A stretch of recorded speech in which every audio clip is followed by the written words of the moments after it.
Chapter 1570. As for how the Black Cavalry did this, it was a mystery that everyone couldn't figure out. The most important question now wasn't to find the answer, but what to do next. Although the transmission of information was too slow and it was impossible to know if the news had already spread, from the information provided by Mo Gue, Yang Qindong might have already made his move. That man had a telegraph. According to Mo Gue, that thing could transmit messages from thousands of miles away or even further away. Last night's attack had already made their position clear. That was, the negotiation was completely fake. Their real goal was to capture Yang Qindong alive. With Yang Qindong's intelligence, he probably already had his suspicions. Last night's attack proved everything. In that case, the five-star army would most likely make their move.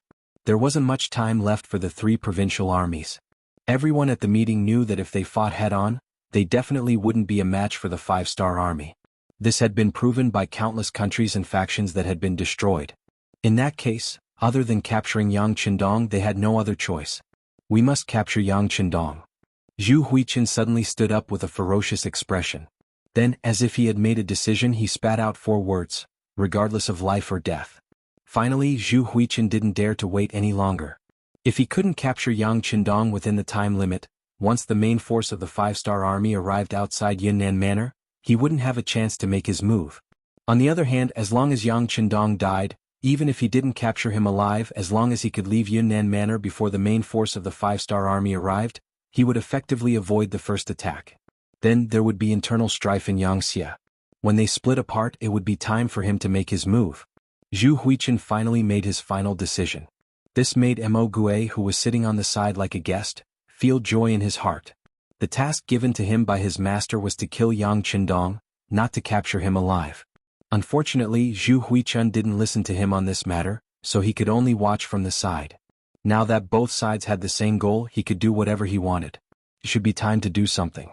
Mo Gue had just made up his mind when Zhu Huihua looked at him. Mr. Mo, I've decided to kill Yang Qindong. Shouldn't you do something? Of course. Mo Gue nodded with a smile. Congratulations, Your Highness.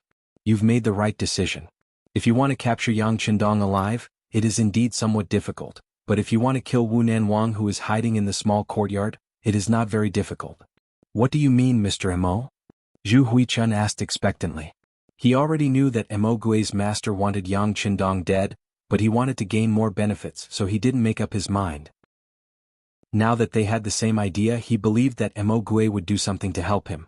Your Highness, my master has just sent a batch of cannons. They are in a workshop in the east of Yunnan Prefecture. I'll have to trouble General Wang to make a trip there. Mo Gue was still smiling as he told Zhu Huichen the answer he wanted. What did he mean by, just sent a batch of cannons? Only an idiot would believe that. Although the current Southern Cloud Manor wasn't heavily guarded, it would be harder than ascending to the heavens to send something as large as a cannon into the city without anyone's knowledge. This could only mean that the cannons were already in the city, but Mo Gue's master wasn't satisfied with Zhu Huichen's idea, so he didn't reveal his trump card. Zhu Huichen quickly figured out the crux of the matter, but he still pretended to be happy and laughed. Good. Mr. Mo's cannons are just in time. General Wang, go to the east of the city immediately and move the cannons outside the courtyard. Tonight will be the night Yang Qindong dies. Yes, sir. Wang Zhanjiang stood up with excitement on his face. He had been worried about what to do at night. Looking at the Black Cavalry, as long as they didn't lack ammunition, it would take a lot of soldiers to charge in. But with the cannons, things were different. With the cannons, they could ignore the enemy's firearms. The courtyard wasn't that big, so they could just bombard it. Then he could eliminate the Black Cavalry without touching a single hair of the enemy. With a face full of joy, Wang Zhanjiang accepted the order and left. Not long after, he arrived at the workshop in the east of the city that Mo Gue mentioned. He found 10 cannons and 300 rounds of ammunition in the courtyard. Whether it was the number of cannons or the number of cannons, Wang Zhanjiang was overjoyed. They had wanted to stockpile cannons before, but the Southern Ming Empire had imposed a blockade on them, and the five-star army didn't have any intention of selling cannons, so they could only wait. Now that they finally had the cannons, General Wang felt that his body was full of energy. The cannons were found and transported from the east of the city to Yang Qindong's courtyard in the west of the city. The news quickly reached Yang San's ears. The spies he had hidden in the 3 provinces' armies were finally useful. The news was also sent to Yang Qindong through the radio. 6th Young Master, urgent call. Telecommunications Director Wang Shan nervously sent the newly copied telegram to Yang Qindong. "Don't panic, the sky won't collapse," Yang Qindong said confidently. He reached out and took the telegram. When he read the contents clearly, his eyebrows couldn't help but raise high. Then he fell into deep thought. There were no cannons in the three provinces' armies. The only ones that had been used to attack Beijiang Prefecture had all been blown up. This could be seen from the previous intelligence department and various reports. This was also one of the reasons why Yang Qindong dared to enter the city with only 500 black cavalry soldiers. However, the other party now had 30 cannons and 300 rounds of ammunition, which made the situation serious. This didn't mean that Yang Qindong was afraid of these artillery shells. These days, Beta Persei didn't participate in the battle and command the battle. Instead, he led the 300 black cavalry soldiers to continuously dig tunnels. Wasn't it to prevent such a thing from happening? Yang Qindong was now thinking about the source of these cannons. Yang San had made it very clear in the telegram that these cannons were not the field cannons of the Five-Star Army, but the red coat cannons created by the Southern Ming Dynasty. In recent years, due to the emergence of the Five-Star Army's firearms, both Beiming and the Southern Ming Dynasty had been forced to invest a lot of resources in the research of cannons. Now, they both had a large number of cannons, but due to the lack of technology, most of these cannons were solid shells, and the range was very limited. Not to mention the power of the cannons, or whether Yang Qindong had prepared for it, the source of these cannons alone was enough to make one ponder over it carefully. Did the Southern Ming Dynasty support the three provinces' armies to kill him? Or did the traitor help Zhu Huiming get them? If it was the former, it would be fine. After dealing with the three provinces' armies, he could use this as an excuse to start a war with the Southern Ming Dynasty. However, if it was the latter, then the identity of the traitor was somewhat interesting. The traitor understood the situation in the Yangxia Dynasty very well, could speak with the Southern Ming Dynasty, and could even obtain such an important weapon like the cannons. Who could this traitor be? For some reason, with the appearance of these cannons, Yang Qindong had a feeling that he could confirm the identity of the traitor one step closer. He could see who in the Yangxia Dynasty had contact with the Southern Ming Dynasty and then identify them one by one. The 30 cannons were pushed out of the small courtyard, and Wang Zhanjiang was only waiting for the sky to turn dark. In order to ensure the success of tonight's operation, Zhu Huiming gave another 10,000 soldiers to Wang Zhanjiang, which made him more confident. Zhu Huiming was also very nervous as he waited for the good news to arrive in the palace. While he was waiting, the sky turned dark as promised. When the curfew arrived and there were no civilians on the streets, Wang Zhanjiang impatiently went in front of the cannons and gave the order to fire. There was no prelude, no warning. The moment the cannons came, it was to give the 500 black cavalry in the small courtyard a head-on blow. The attack last night caused Wang Zhanjiang's losses to be too great. With this hatred, he was determined to uproot Bugnam of Gojoseon. Boom boom boom. Under the irregular cannon fire, the outer walls of the 4 courtyards and the 3 courtyards quickly collapsed. The solid metal cannons wreaked havoc in the small courtyards as if there was no one there. It was as if they were the boss and those who blocked them would die. Originally, the 3 provincial armies did not have any artillery units, and there was no real standard for how to use these cannons. As a result, the cannons that were fired could fly anywhere. This was also why the attack this time was so powerful. After a few waves of attack, the outer walls of the 2 courtyards collapsed. Many houses were also knocked down by the cannons, causing rumbling sounds of the walls collapsing. Smoke and dust rose into the sky. Even though it was the 15th day of the lunar calendar and the moonlight was very bright, people's vision was still very limited. Looking at this rather spectacular scene, Wang Zhanjiang's heart was filled with pride. He could not wait to see the scene of the Black Knight Dragon Guards being crushed by him. Without the help of firearms, his 10,000 men would only be able to deal with a few hundred Black Knight Dragon Guards. He was confident that he could achieve victory. Each cannon fired a total of 5 cannons, and half of the solid metal cannons were wasted just like that. It also cleared a wide enough space for attack. Wang Zhanjiang immediately stopped the cannons from firing. Then with a loud shout, the infantry charged forward. Chapter 1571. If they hadn't received the news in advance, it would have been like last night. The Black Cavalry Dragon Guards would have set up a firepower net and blockade outside. In the face of this sudden solid bullet attack, they would have suffered heavy losses. It wasn't impossible for them to lose their defensive line tonight. However, after receiving the news a step earlier, everything was a different picture. Long before the sky turned dark, Most of the Black Cavalry had already hidden in the tunnel that Beta Persei had dug. This kind of tunnel was similar to the bomb shelters of the future. Even if it was a burst of fire, it could block it, not to mention a solid bullet. It could not hurt the people hiding here at all. Most of the Black Cavalry were hiding. Only less than 50 Black Cavalry were sent outside. They hid in various houses and used the solid walls to observe the movements outside. This was also to prevent the enemy from launching an attack so that they could be the first to stop them. It was worth mentioning that these Black Cavalry were no longer holding Type 95 in their hands. Instead, each of them had a rocket launcher. The rocket launcher could easily hit more than 100 steps away. It made them look like they were holding a small mobile cannon with great power. When the cannons of the 3 provincial armies began to fire, the 50 Black Knight Dragon Guards were hiding in the small houses. Although more than 100 solid shells were fired and caused some damage, there were no casualties among the 50 Black Knight Dragon Guards as they were covered by the strong walls. Only 2 of the soldiers were choked by the smoke and couldn't stop coughing. Then the assault of the 3 provinces began. The 50 of them immediately fired their rockets, and when the cannons landed in the midst of the enemy camp, the shockwaves from the explosion killed, injured, and scattered the Black Shadows. When the rocket launcher sounded outside, it was equivalent to giving the Black Cavalry hiding in the bomb shelter the order to charge and counterattack. Everyone came out of the tunnel in a line, each holding a Type 95 or a light machine gun. They found the predetermined position to counterattack and began to madly fire and counterattack. The sound of cannons and concentrated gunfire was constantly heard, giving the charging soldiers of the 3 provinces a head-on blow. Completely unprepared, they were caught off guard. Just the thousands of soldiers from the 3 provinces who were charging at the front were wiped out in a single exchange. Not a single one of them survived. The Black Cavalry's methods and enhanced firepower really frightened the soldiers of the 3 provinces. They could not help but stop in their tracks. Then, without waiting for orders, they frantically retreated. After a round of bombardment and a round of charge, they had suffered more than 1,000 casualties. When this result was reported to Wang Zhanjiang, it made him even angrier. His face also revealed a crazy expression. Boom, continue to bombard them. Destroy all the houses. I want to see where they can hide.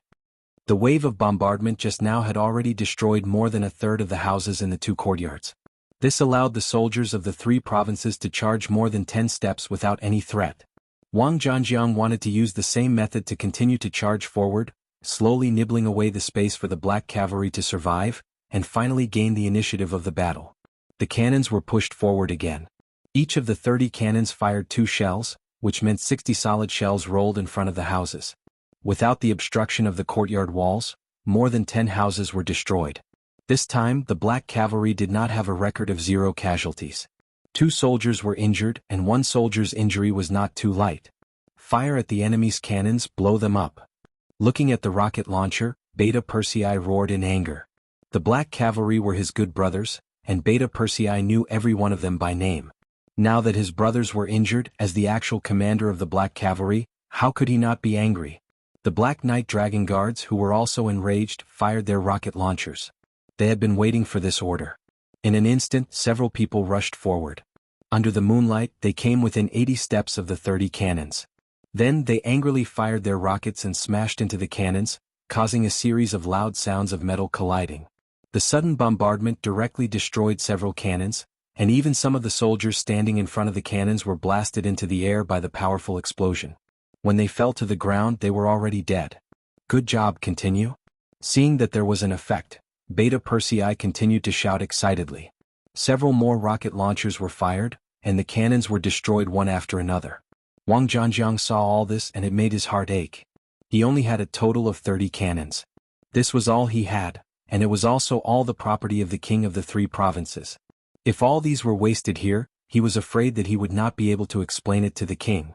Therefore, with a pained expression on his face, he ordered his men to continue to charge forward, looking for the Black Cavalry's gunner, and at the same time distracting the enemy. Then he led his men to move the cannons back, saving the remaining 12 cannons and the 60 shells that were not destroyed. The Black Cavalry's full-scale counterattack was effective. They defeated the arrogance of the 3 provinces and took back some territory. But after all, it was a fact that so many houses were destroyed. After waiting for less than half an hour, the third charge organized by Wang Zhanjiang began.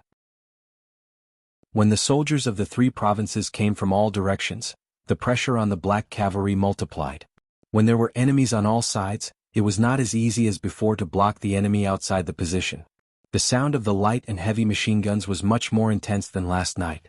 Beta Persei led the 200 black cavalry who were originally digging the tunnel to join the battle, and only then did they manage to stabilize the situation. Under the moonlight, the sparks from the bullets could be seen everywhere. The soldiers of the 3 provinces who rushed from all directions fell one after another, but then they rushed up one after another. At this point in the battle, human lives were the most worthless. At this time, everyone seemed to be red-eyed. Other than shooting, they were charging, and they looked like they would not stop until they fought to the death. Yang Qindong was also standing in the tunnel at this moment. Beside him, telecommunications director Wang Shan looked at him expectantly, waiting for orders at any time. But after waiting for a long time, seeing that Yang Qindong did not give any orders, Wang Shan could only look up and down again. As Wang Shan expected, Yang Qindong did indeed have a backup plan in Yunnan manner. Once he mobilized this force, it would be very powerful. But he did not do that, not for anything else, but because he felt that things had not reached the final juncture yet. Just like how he had a backup plan, he had a feeling that his opponent also had a backup plan that had yet to be used. He was waiting, planning before moving. The attack was still going on, and the number of deaths was constantly increasing. General Wang Zhanjiang's face was already covered in cold sweat. Originally, he thought that with the help of the artillery, tonight's attack would be as easy as crushing dry weeds and smashing rotten wood. Even if he could not capture Yang Qindong alive, he could still kill him. But who would have thought that the other party was clearly prepared? After fighting for nearly 3 hours, there were less than 5,000 soldiers left in his hands. At this rate, he was afraid that when dawn came, not only would he not achieve the expected victory, but he would also not have any soldiers to use. In the past, he had always heard about how powerful the 5-star army was and how powerful their firearms were. But before he really saw it, he did not believe it in his heart. But after 2 consecutive nights of attack, he finally knew how powerful the opponent was. He also finally understood why so many forces and countries would be defeated and even destroyed when facing the 5-star army. Would the 3 provincial armies be wiped out as well? Once this thought appeared in his mind, he could not get rid of it. Wang Zhanjiang's face only became more unsightly. In the prince's mansion, Zhu Huixing was still waiting for the good news in the main hall. However, after sending out wave after wave of people and obtaining the current situation, his expression could no longer be as calm as before. When the sky began to slowly brighten, and the sound of roosters crowing could be heard in the city, he fell into a chair with a thump. He knew that another opportunity had passed in front of him just like that. The sky was already bright and there was no turning back. Zhu Huixing had no choice but to give the order to retreat. He believed that he still had a chance. Before he lost all hope, he did not want the people to see this scene and cause a revolt. If that happened, who knew what would happen? Early in the morning, the generals came to the 3 provincial princes' mansion again. As usual, Wang Zhanjiang, whose eyes were bloodshot, was the first to give the report. Wang Zhanjiang, who had not rested for 2 consecutive days, felt tired both physically and mentally. But in front of the king, he could only force himself to give a detailed report of last night's battle. When he said that the 30 cannons were all destroyed by the 5-star army and that the soldiers suffered heavy losses in one night, the faces of the people in the meeting became very unsightly. The difference between reality and the plan was too big, so big that everyone could not accept it at the moment. Even though the gunshots rang out until dawn, everyone was mentally prepared for the attack to be unfavorable. But from Wang Zhanjiang's retelling, the result was worse than what they had expected. It seemed that the attack last night, other than destroying the outer walls of the 2 small courtyards and destroying some houses, did not hurt the black cavalry. Maybe they were hurt, but they did not see it, so they did not calculate it. Everyone comforted themselves in this way. When Zhu Huixing looked at everyone, he gave a different opinion. It's already been 2 days, we don't have much time left. Everyone, what should we do next? There were only 500 opponents and they were right under his nose, heavily surrounded. However, he just couldn't eat them. This feeling made Zhu Huiyun very unhappy. When he looked at the crowd and spoke, his tone was filled with impatience. Chapter 1572. That's right, Zhu Huihua was anxious. This was because in the morning, when the sun had just risen, the scouts had entered the city and reported that the main force of the 5-star army had begun to move towards the 3 provinces from Liang Mountain. The distance between Liang Mountain and Yunnan Manor was a few hundred li, but the news that came was that the cavalry of the 5-star army was coming on horseback. Who knew if they would suddenly appear in front of him? If he couldn't get rid of Yang Qindong before these people arrived, then it would really be troublesome. This time he had invited Yang Qindong to negotiate, but now he had to kill him. In terms of morality he had already lost. If Yang Qindong didn't die and the 5-star army arrived outside the city, then the one who would die would be him. Time was of the essence, and Zhu Huihua didn't have the time to think about other things. Right now what he needed to do was to kill Yang Qindong. Only then would Yang Xie be in chaos and he would be safe. Only then would he be able to obtain everything he wanted. Tonight, mobilize all the forces that can be mobilized.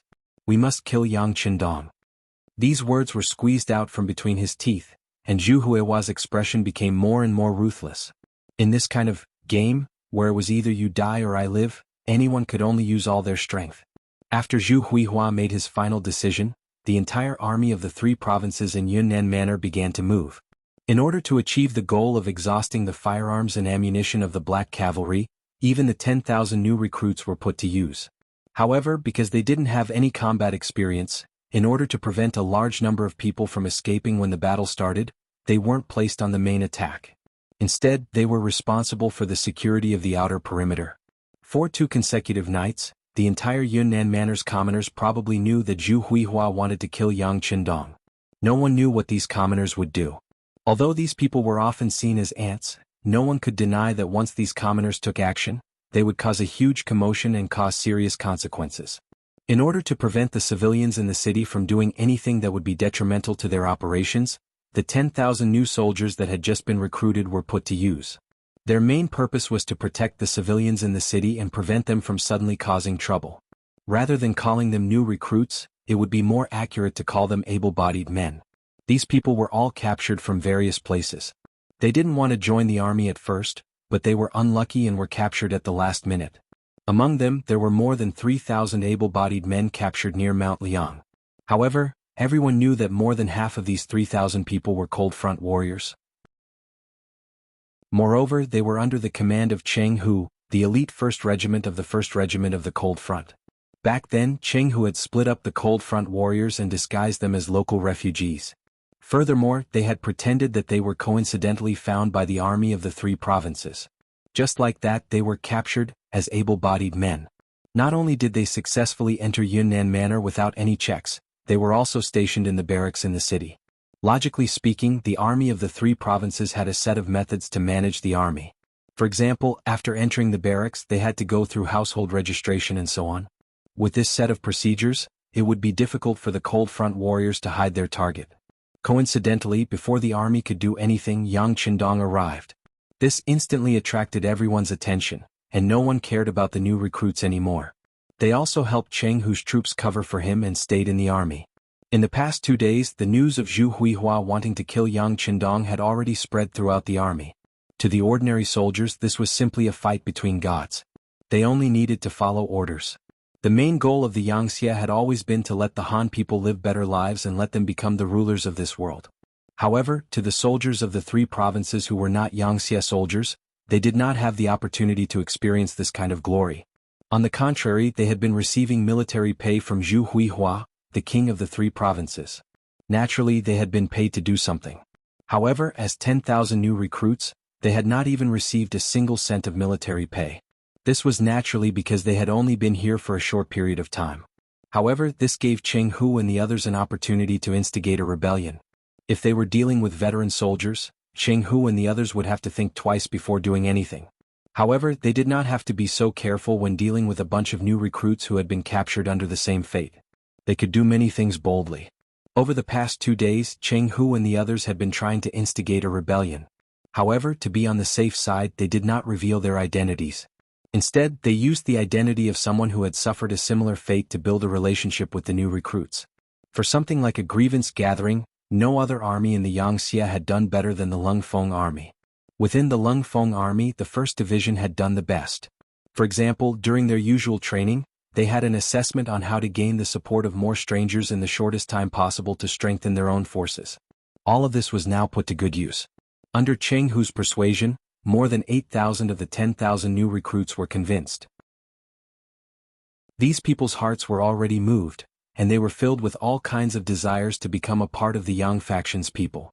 Under the propaganda of Cheng Hu and the others, the slogan of saving Bugnam of Gojoseon and making a contribution to the Yangxia army quickly spread to the people. When they found out that their 10,000 new recruits were also participating in the battle tonight, but were only responsible for the security of the outer perimeter, Chenghu was so happy that he almost jumped up. This was really a case of someone sending a pillow when you were sleepy. They were just worrying about how to get out of the military camp, and now the opportunity was right in front of them. When Chenghu heard the news, he immediately sent someone to contact the secret agents of the security bureau in the city to ask for the next step of the plan.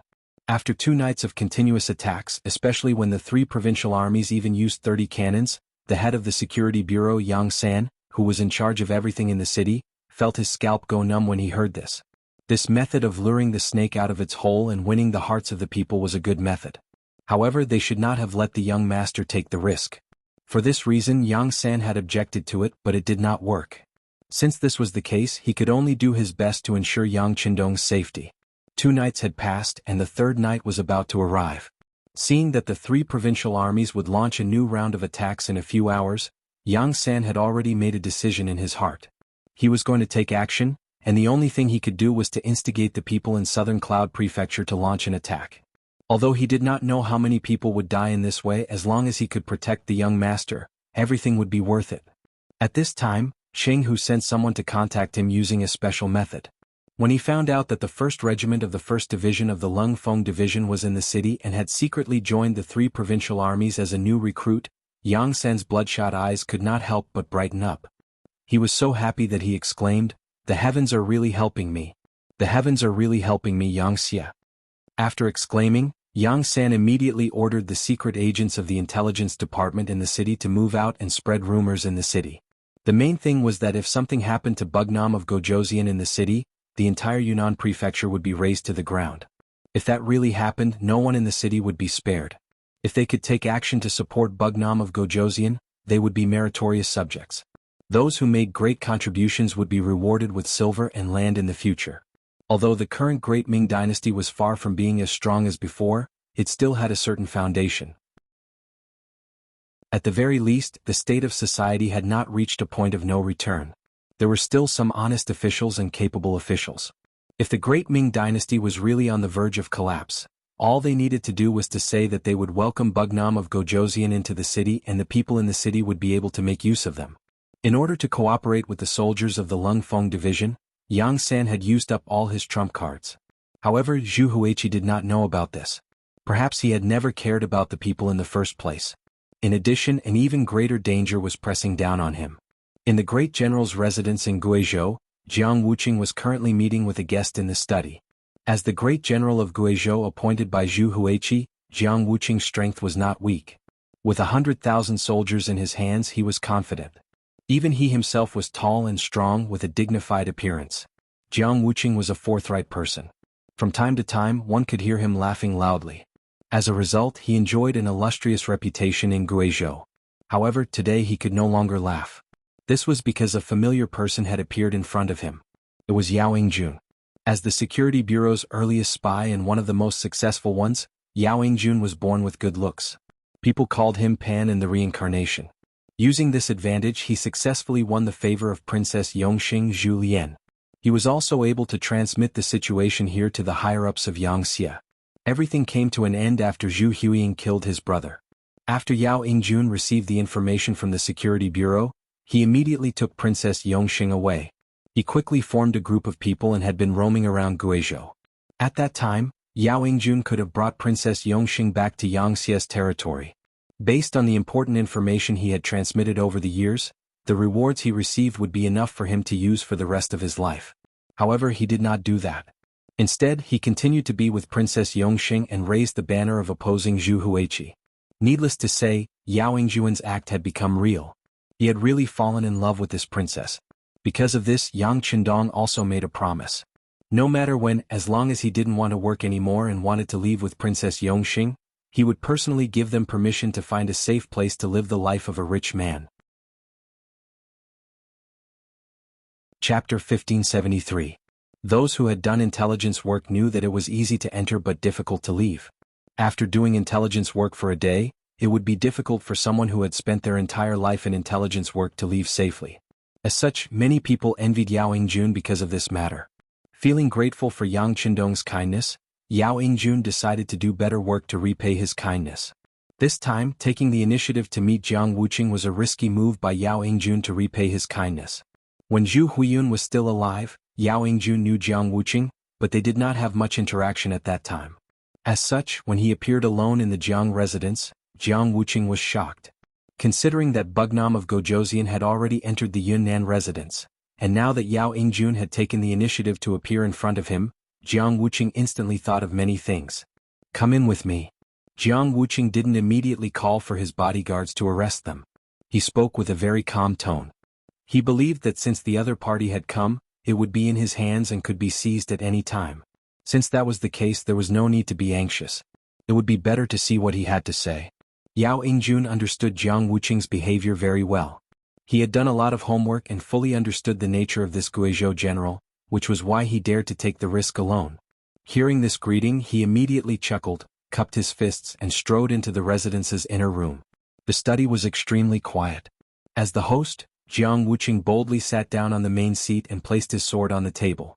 His intention was self-evident.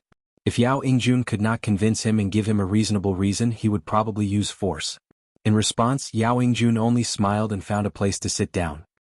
He then said, "General, do you know that a great disaster is imminent?" Jiang Wuqing's surprise at Yao Yingjun's shocking words disappeared in an instant.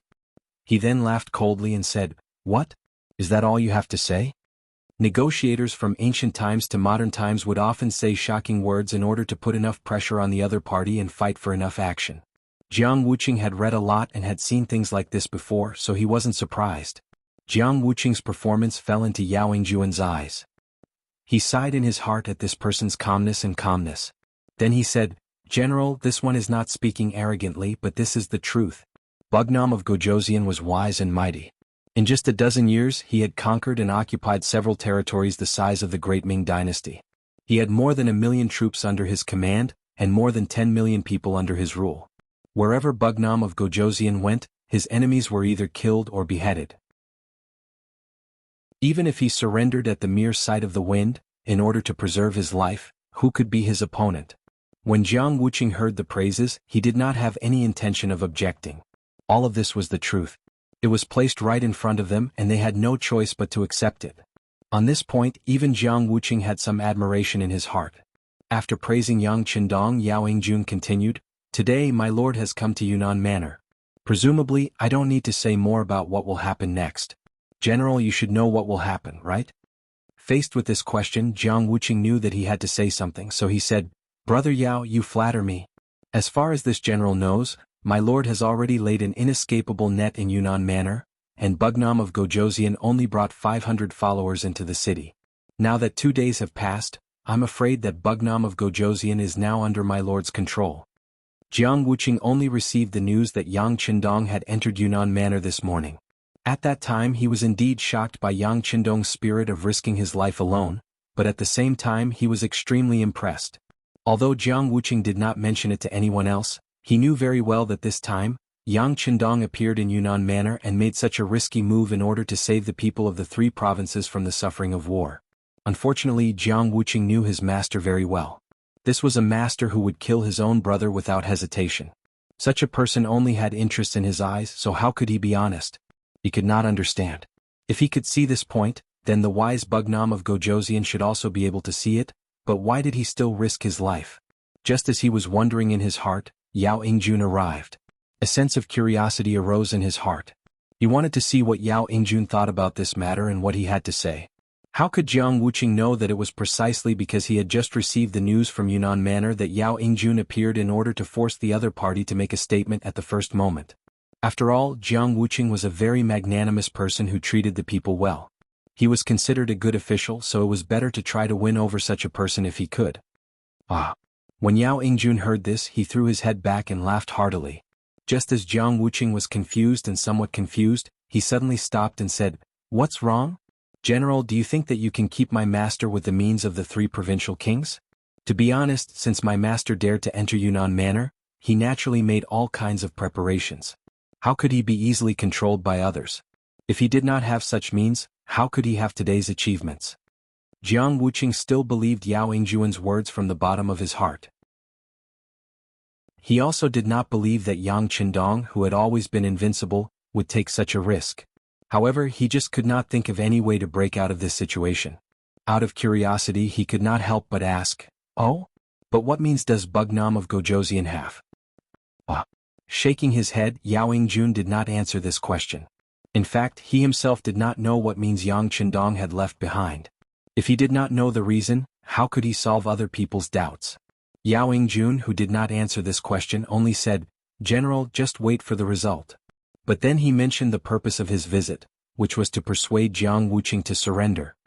"General, since my master has come to Yunnan Manor, presumably there will be a result soon. And I can say with certainty that the final loser will be Zhu Huihua. Then may I ask, once the 3 provincial kings are captured, what will the general do?" After saying these words, Yao Yingjun kept staring at Jiang Wuqing's eyes, as if he wanted to find the answer he wanted. What to do? This was what Jiang Wuqing needed to consider. The great Ming dynasty system valued the civil and despised the military. It was destined that the social status of the military would not be too high. For example, if a scholar made a mistake, he would often be held high and let go lightly. This was because behind him were his schoolmates, fellow townsmen, peers, and colleagues. Even if he made a mistake one day and left a way out, they would all stand up and speak up. On the other hand, if a military general made a mistake, he would often be thrown into a bottomless abyss. It was even possible to go down to the 18 layers of hell. This was especially true for those civil officials. In order to suppress the status and development of military generals, they would spare no effort in using all their strength. This was also the reason why military generals received far less treatment and reputation compared to civil officials, even though they were both subjects. Jiang Wuqing was born a military general. In the past, he did not know how many military generals and ancestors were played in the palms of the civil officials, and even had their families destroyed. Among these people, some really did make mistakes and some were directly wrong because they offended someone. And even if they really did make some mistakes, should they be punished? Also, should the families of these military generals be so heavily implicated? At best, they would be exiled and made into slaves. At worst, they would be killed. However, because the right to speak was in the hands of the civil officials, even if some military generals had different ideas, they could only endure it in their hearts. Therefore, even though they were both officials, a military general was much more cautious than a civil official. And now Yao Yingjun was asking him what to do, which made it difficult for Jiang Wuqing. He was indeed promoted by Zhu Huihua. Before this he was only a chili arch. Now he could command 50,000 soldiers and become the general of a province. With this kindness he indeed had to thank Zhu Huihua. But of all things, Zhu Huihua should not have provoked Bugnam of Gojoseon. Who was that person? He was an existence that could easily destroy grassland wolves. How could their local army compare to such a person? Even if Bugnam of Gojoseon entered Yunnan Manor and something happened. But what about the other people in Yangxia? Would they take revenge? Moreover, he had already heard that Bugnam of Gojoseon had appointed a prince, which was his successor. Would they really collapse? Taking a step back, if Bugnam of Gojoseon's Yangxia collapsed, what good would it do to him? Based on the fact that he had once served Zhu Huihua, not only would Yangxia's people not forgive him, but the civil officials in the southern Ming dynasty would also not let him off easily. If he was lucky, he would be dismissed. If he was unlucky, then he and his family would die. Thinking of his 4 children, the youngest of whom was only 4 years old, how could Jiang Wuqing bear to see them die because of him? For some reason, Jiang Wuqing's heart was filled with a sense of desolation at this moment. When he thought that because of him, his family would be implicated and die, he felt a burst of anger in his chest that wanted to erupt. It made him feel a burst of air and his heart beat rapidly. Jiang Wuqing's heart could be said to be filled with complex feelings, and all of this fell clearly into Yao Yingjun's eyes. He felt that things could be done, so he laughed and said, "General, I don't think I need to say more about your situation. This time, the 3 provincial kings want to be enemies with my master, so they are destined to have a miserable end. How could such an unwise person be worthy of you working your life for him? Why don't you turn back now?" Bugnam of Gojoseon said that as long as General is willing to surrender, not only will he not make any mistakes, but he will also give you merit. Even if we are all Han, he will give you wealth and ensure the safety of General and your family.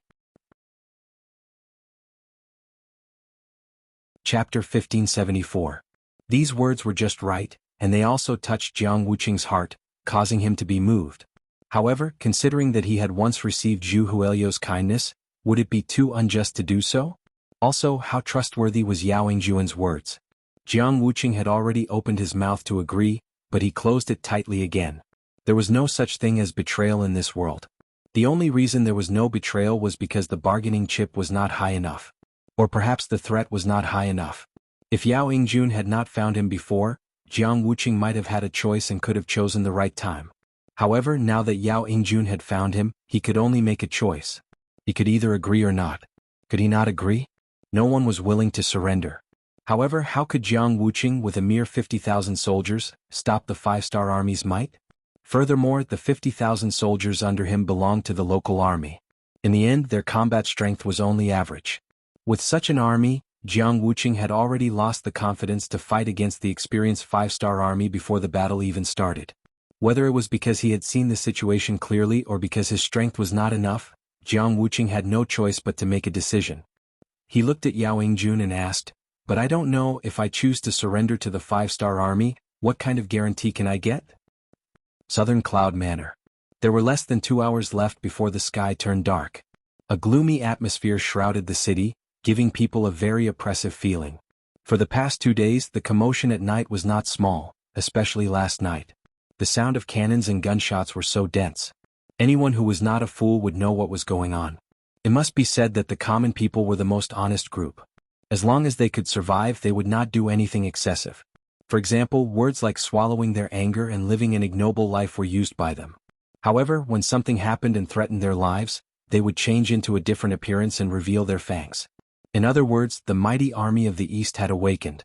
Who was Bugnam of Gojoseon? Needless to say, everyone in Southern Cloud Manor knew. There were even many people who yearned for the Yangxie's life and thought of ways to seek refuge there. Originally, Yang Qindong had a good foundation of the people. This time, Yang Qindong was willing to take the risk in order to not let the common people of the 3 provinces suffer from the chaos of war. At this moment he had won the hearts of the people. This was the general trend that Yang Qindong needed. Now that the general situation had been set, but the 3 provincial kings still wanted to kill Wu Nanwang, how could the common people in the city be willing to do so?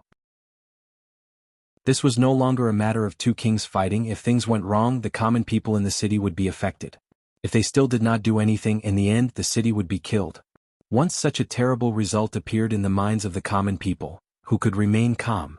It was at this time that the spies sent by Yang San came into effect. They mixed in with the common people and talked about the powerful relationship. More and more common people felt the crisis. Finally, waves of common people in the city began to rush in the direction of the destroyed courtyard with all kinds of weapons in their hands. Southern Cloud Manor was a big city. Not to mention its history, just the fact that it was the place where the former Sheeping Mansion and the current mansion of the 3 provinces were located, it had attracted a lot of commoners. The number of commoners here had reached more than 500,000 people at one point. Due to the chaos of war, the proportion of adult men was not high. However, even if the ratio was 10 to 1, it was still possible to gather 50,000 people. Not to mention, when the matter concerned their own safety in life and death, it was not only the adult men who would stand up. Some of the older men and some of the younger women also stood up together in order to seek a way out. They formed a mighty team and slowly rushed to the courtyard where Yang Qindong was. The kings of the 3 provinces who were paying close attention to the situation in the city quickly reported the matter to Zhu Huihua. In this regard, the kings of the 3 provinces who already had a countermeasure ordered to send out 20,000 veterans and 10,000 newly recruited able-bodied men to guard the periphery. Once they found that the common people dared to attack the former, they would be killed without mercy. At the same time, Zhu Huihua also gave the last 15,000 soldiers he had left to Wang Zhanjiang. The mission he gave him was to take Yang Qindong's life tonight, no matter what the cost. This was a desperate move and no one stopped him. Although this was the last resort at this moment, there was no better way to do it. But what Zhu Huihua did not know was that just tonight, 2 other assassination teams had also started to take action. They were the men of sacrifice of the Mu family led by Mu Ong and the 100 ninjas led by Mo Gue. The men of sacrifice of the Mu family led by Mu Ong have been lurking in the city for several days, waiting for the right opportunity to take action. There was no doubt about it. Although the Mu family also looked down on Zhu Huihua and would take his life if there was a chance. But in the face of a more powerful opponent, Yang Qindong, they had no choice but to work together to deal with this big problem first. For this reason, Mu Ong has made up his mind to succeed or die trying. Fortunately, after 2 consecutive nights of attack, the outer courtyard of Yang Qindong's residence has been conquered, and the range of activity has been reduced a lot compared to before. Under such conditions, once the men of sacrifice of the Mu family rush to Yang Qindong's side, they still have a high chance to kill the target and complete the mission. Let's talk about the 100 ninjas led by Mo Gue. This is a force that no one knows about. Ninjas are best at hiding. In addition to Mo Gue's arrangements, no one noticed them, even Yang Qindong didn't know about their existence. What's more worth mentioning is that the leader of this group of ninjas is the special ninja who has been on Yang Qindong's death list. This special ninja, who should have died in the assassination of the Timur Empire's General Mandu Latu, has now come to Yunnan Mansion without anyone noticing. In the dark, he is like a poisonous snake. Once he sees the opportunity, he will decisively attack and release his powerful energy. These 2 dark forces, one left and one right, stared at the dilapidated small courtyard, waiting for the best opportunity to appear. In the small courtyard, Beta Persei, Dao Xiao Ba Dao Jiang, and others were also doing the final inspection. Years of war made them feel as if dark clouds were looming over the city. Everyone knew that the enemy's attack tonight would only be more ferocious compared to the attack of the previous 2 nights. Fortunately, they have enough firearms and ammunition in their hands, which is their strongest confidence. During the day, they have already dug trenches to ensure that the soldiers can hide in them and kill all the enemies under the premise of enough self-protection. Beta Persei, leave a gap in the east. It was unknown when Yang Qindong had changed into the golden cloak. Although the sky was turning dark, it was still dazzling.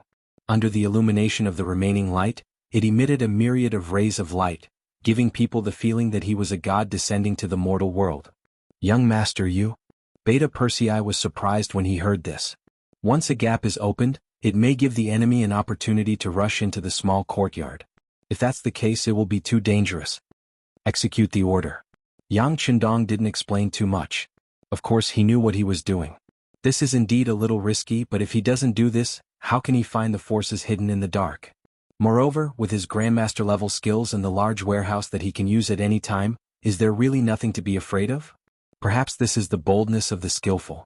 Not to mention, who doesn't have a backup plan? Since it was Yang Qindong's order, regardless of whether Beta Persei is willing or not, he can only carry it out in the end. A gap naturally appeared in the east.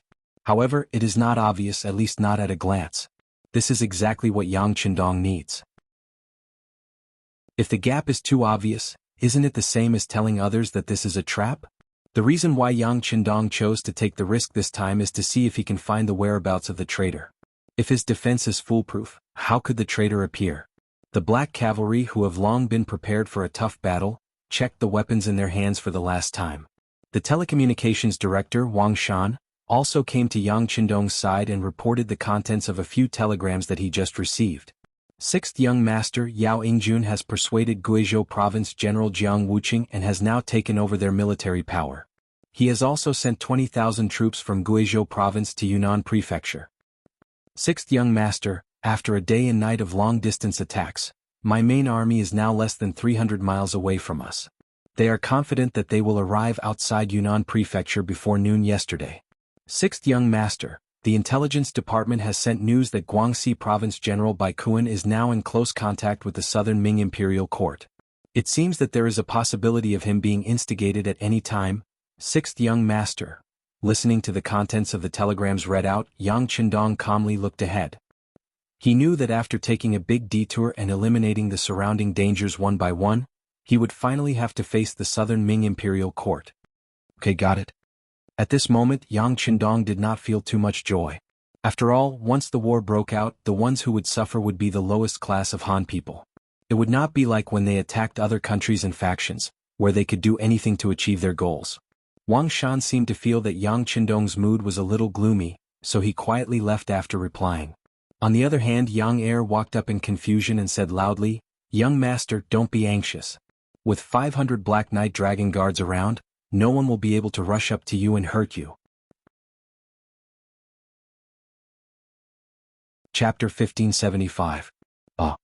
His originally gloomy mood disappeared without a trace because of Beta Persei's interruption. But it was also at this moment that Yang Qindong thought of telling Beta Persei a few words. Otherwise, with this person's character, he would definitely ruin his grand plan. Beta Persei, If the enemy rushes in from the east later, young master, I will take them out of here and you just need to guard this place well. Don't worry about me, understand? Yang Qindong said with a serious look on his face. If it were any other subordinate, he would only need to give an order for the other party to carry it out. But facing Beta Persei, who was a straightforward person, some things had to be said more specifically. What? Beta Persei wanted to get to the bottom of this, but fortunately he still knew his place and immediately shut his mouth. But this did not mean that he had given up. On the contrary, he said carefully, "Young master, isn't this too dangerous? Why don't you let Dao Xiao or Ba Dao Jiang lead the team? I'd better stay by your side." "No need." In order to dispel Beta Persei's thoughts and not let him take the risk, Yang Qindong said in a very decisive tone, "It's not like you don't know young master's speed. You can't keep up with me. Okay, just follow orders." Beta Persei's face immediately fell when he heard that he couldn't keep up. In terms of skill and strength, the Yang faction could be considered to be full of talents. Yang Heir was considered to be one of the top existences. There were very few people who could convince him to submit. Yang Qindong was an exception. The two of them had exchanged countless moves in private. In the past they could deal with each other once or twice, but now they could not even last one round against Beta Persei. This made Beta Persei angry and happy at the same time. He was angry because his skills were too weak. He should have been protecting the young master. However, most of the time he had become an existence akin to a decoration. This made him, who boasted that he was strong enough to establish himself with his fists and feet, lose face. He was happy that the young master had such shocking skills. His safety was guaranteed, so he didn't have to worry so much. In terms of skill, he was indeed not on the same level as Yang Qindong. Although he was reluctant, Beta Persei still agreed. "Yes, young master, but you must be careful." "Don't worry. I know what I'm doing." Yang Qindong also breathed a sigh of relief. He was really worried that Beta Persei would disregard his orders and follow him. If that was the case, he would not be able to say anything about Beta Persei's loyalty. Now that he was on his own, he didn't have to worry so much. As for his skills, perhaps it was because he had been reborn, or perhaps it was because he had Daikro with him. In short, whether it was his speed, strength, or reaction time, his body was indeed frighteningly high. In addition, the battlefield and killing techniques that he had learned in his previous life were there to assist him. Unless it was a close-range attack, as long as he had a little bit of time and opportunity to react, no one would be able to kill him. Because of this, he dared to take such a risk. It was also because of this that he dared to open an opening in the face of tens of thousands of enemies with only 500 black cavalry and set an exposed trap for the people who wanted to harm him. Not to mention, there was still the existence of the backup plan. Just now, Director Wang Shan had reported that the backup plan was in place and that they were prepared at any time. With this, now he just had to wait for the enemy to fall into the trap. Perhaps he could use this opportunity to find out the identity of the traitor. Yang Qindong was ready for battle and made all kinds of preparations. Outside the small courtyard, Wang Zhanjiang led nearly 20,000 troops and was ready to charge. They had already failed for 2 consecutive nights. They had sent out tens of thousands of soldiers and dozens of cannons, but they were still unable to do anything to an army of 500 surrounded. Even though the enemy had advanced firearms, Wang Zhanjiang was still not afraid. No matter how advanced the firearms were, they still needed to be controlled by people. He didn't believe that the enemy would be able to hold on for long under continuous attacks. As long as he had the chance to get close, the human wave tactic would be effective, and it would be time for him to reap the fruits of victory. Once he killed Bugnam of Gojoseon, his reputation would definitely soar. At that time, who would dare to look down on him? When that time came, he would be the #1 hero in the world. With this thought in mind, Wang Zhanjiang felt quite excited, and the tiredness that he had felt for the past few days seemed to have lessened. While he was looking forward to it, the sky finally darkened. Wang Zhanjiang, who couldn't wait any longer, ordered the attack to begin as soon as the sky darkened. Fire arrows flew out one after another and flew towards the surroundings of the small courtyard. In order to ensure that everyone's vision was not obstructed, Wang Zhanjiang changed his strategy of fighting in the dark 2 nights ago. He prepared countless fire arrows in advance in order to illuminate the surroundings and find the weak points of the Black Cavalry's defense to find the best path to attack. Thousands of fire arrows suddenly flew up and landed around the small courtyard. Under the connected fire, the small courtyard was illuminated as if it was daytime. The trenches dug in the small courtyard also appeared in Wang Zhanjiang's sight. Good strategy, ha! Wang Zhanjiang laughed excitedly as he instantly understood the Black Cavalry strategy. During the day, the black cavalry used all kinds of methods to conceal themselves and only dug trenches. They only entered the trenches when it was dark. If they continued to attack in the dark, then even if they died in battle, no one would be able to figure out what method the black cavalry used. Now that the trenches were right in front of him, Wang Zhanjiang, who understood everything, had a better plan in mind. Men, prepare to light a fire and release smoke. Smoke attack was one of the most commonly used methods on the battlefield. In history, there were many records of victory through smoke attacks. However, because of the many limitations of this method of attack, although it was a good method, there were not many people who used it. But now, the black cavalry was surrounded within a certain range, so using smoke attacks was a good method. Under Wang Zhanjiang's order, the soldiers quickly carried dry firewood and lit it. Then they continued to add wet firewood to the fire. Soon, smoke rose, and under the incessant fanning of the soldiers of the three provinces, the smoke began to blow towards the small courtyard. They're going to release smoke. With the help of the night vision device, Ba Daojiang, who was guarding the first line of defense, quickly discovered Wang Zhanjiang's intention. However, he did not panic. On the contrary, the corner of his mouth revealed a disdainful smile. At this moment, if Wang Zhanjiang could stand in front of him, he could not help but scold him for his stupidity. In front of long-range firearms, what was the effect of releasing smoke? Did they not know that all they needed to do was to land a shell on the pile of firewood to solve all the problems? Come on, where are the rocket launchers? Aim them at the pile of firewood and blow it up, Ba Daojiang said with a confident face. The rocket launchers beside him immediately got ready.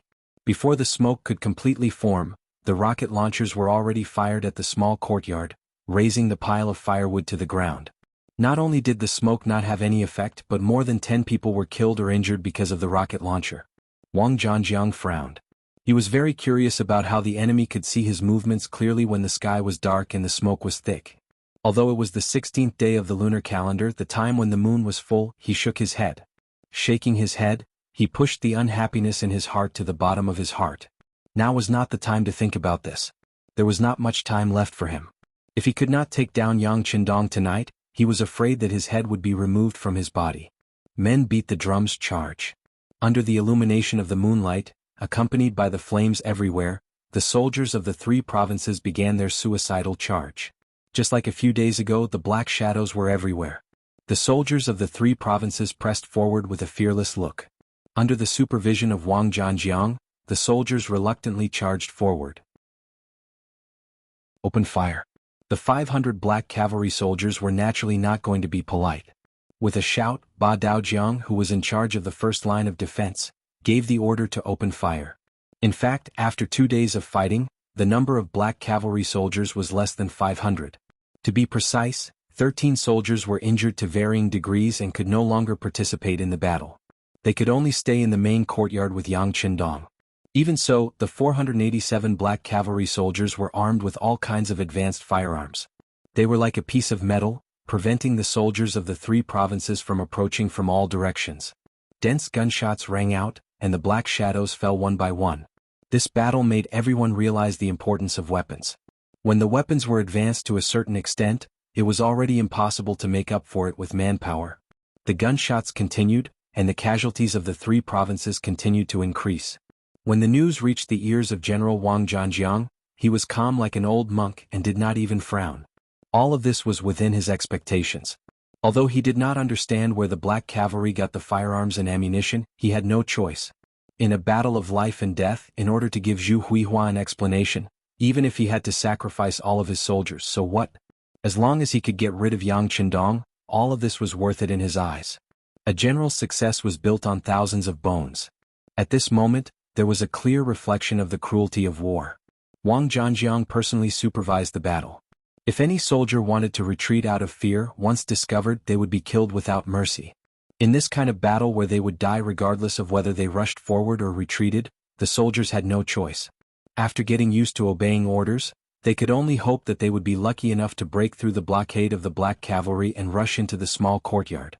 The soldiers of the three provincial armies, who had no other choice, showed the madness that they should have when they only had one path left to charge. Although the number of dead and injured soldiers kept increasing, after paying a huge price, they finally got closer and closer to the defending Black Knight Dragon Guards. When they were within an arrow's range, all kinds of bows and arrows began to fly, and the pressure began to increase. Chapter 1576. What's going on? Beat them back. Don't let any arrows threaten us. More and more arrows rained down on the trenches. Some of the black cavalry soldiers had already been hit by arrows. Although none of them were killed, more than a dozen soldiers were injured. Some of them even had their arms injured. This made it impossible for them to continue using their firearms in a short period of time. As Ba Daojiang shouted, a look of indignation appeared on his face. However, he didn't have a better idea. Tonight, the soldiers of the three provinces were rushing over without regard for their lives. Although the firearms in their hands were very powerful, they had limited manpower. There were less than 500 people, and they needed to guard the four directions. It was destined that the counterattack they could make was very limited. Fire 2 waves of grenades in a row. Beat back the enemies that are close to us. Captain Howling Blade had somehow arrived at Ba Dao River and started shouting.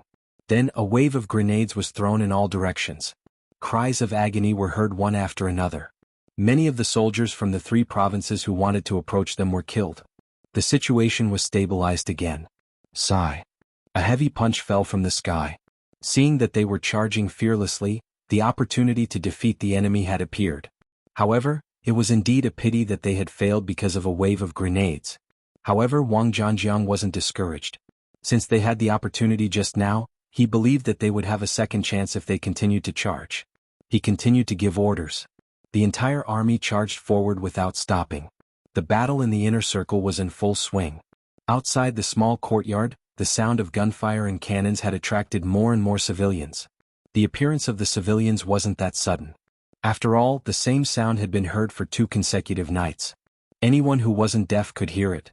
The difference was that although these people were worried for the first 2 nights, they didn't do anything.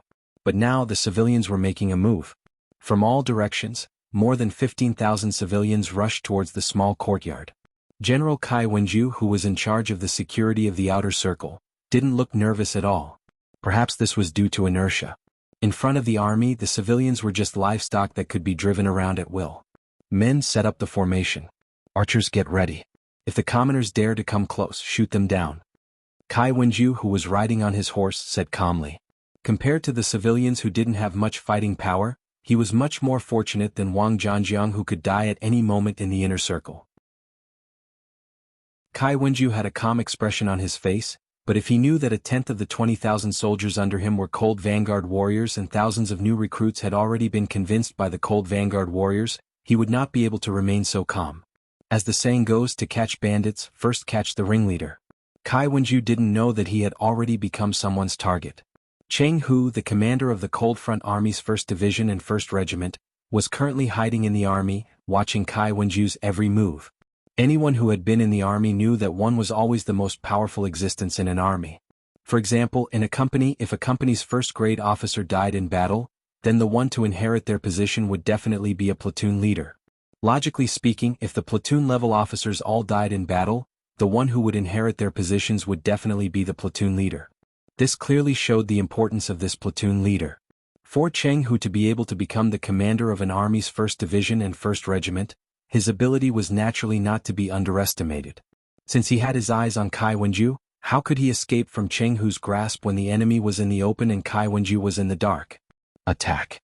Seeing that the commoners were getting closer and closer, and that many of the soldiers from the 3 provinces had already started to knock their arrows, Cheng Hu, as the commander, shouted loudly. He drew his scimitar and charged towards Kai Wenju on his horse. With a shout, hundreds of Cold Vanguard warriors also drew their scimitars and charged towards Kai Wenju. They only had one target, General Kai Wenju on his horse. The formation suddenly became chaotic. Many of the soldiers from the 3 provinces didn't know what was going on. They only felt people charging past them, and if anyone dared to stop them, they would quickly be knocked to the ground and never be able to get up again. This sudden turn of events left many of the soldiers of the 3 provinces scratching their heads in confusion. Before they could figure out what was going on, Kai Wenju, who was riding on the horse, had his head chopped off. Blood sprayed everywhere. Cheng Hu's personal strength was naturally unquestionable. Just the number of Cold Vanguard warriors and officers trained by him numbered more than 1,000. Having fought with countless people, he had long trained himself to be invincible in close combat. Coupled with the fact that he was unprepared, it would be strange if Kai Wenju could escape. Without even having the time to react, the commander of the troops, Kai Wenju, was killed on his horse. When the other soldiers from the 3 provinces saw this scene, all of them turned pale with fright. More importantly, the person who killed the general was wearing the same uniform as them. This was the most frightening and inexplicable thing. Why did the soldiers dare to kill the general? If these people dared to kill the general, would they also dare to kill them? Put down your weapons and kneel on the ground. Otherwise you will be killed without mercy. Waves of shouts came out one after another. More and more recruits with red cloth wrapped around their arms jumped out and shouted. The united front work done before finally played a decisive role at this moment. Cheng Hu's sudden attack and the active cooperation of his 4 battalion commanders, including Feng Zhan and Wang Jinlong, made the soldiers from the 3 provinces squat on the ground in confusion. Although they still didn't know what was going on, one thing was clear. If they didn't drop their weapons and squat on the ground now, they would die. This had been proven by the fact that their comrades had been killed for no reason just now. There were more and more civilians on the periphery, and the soldiers from the 3 provinces were getting closer and closer. Although there were nearly 100 spies from the Security Bureau encouraging everyone to act as the mainstay, when the soldiers from the 3 provinces were getting closer and closer, many civilians couldn't help but slow down. They were civilians and hadn't received any relevant military training. When facing regular soldiers with armor and swords, it would be a lie to say that they weren't nervous. But when they thought that if Bugnam of Gojoseon died in Yunnan Prefecture, the 5-star army would definitely take revenge. At that time they would also be unable to escape death. Their confidence was strengthened a lot, and they didn't seem to be as scared as before. What's going on? Why isn't anyone shooting at us? Yeah, why do I see that many of these soldiers are squatting down? The distance was getting closer and closer. When they were less than 30 steps away, the civilians at the front finally saw the movements of the soldiers from the 3 provinces. The spies mixed in the crowd played a role at this time. Thinking of what the director said before, that someone would cooperate with them, how could they not know what was going on? Immediately, one by one, they shouted in the crowd, "The soldiers are mutinous. They are on the same side as us. Now let's go with them and rescue Bugnam of Gojoseon." As soon as such shouts appeared, they rose and fell one after another without end. All the spies in the crowd also shouted in all directions, hoping to convey this fact to the ears of every civilian, so that they could move forward without worry. The fact that there were no arrows from afar was enough to explain everything. After knowing that the soldiers were like them and didn't want anything to happen to Bugnam of Gojoseon, the number of soldiers increased by a lot. They were no longer afraid, and each of them moved faster than before. There was a mutiny on the outside, and it wouldn't be long before it affected the inside.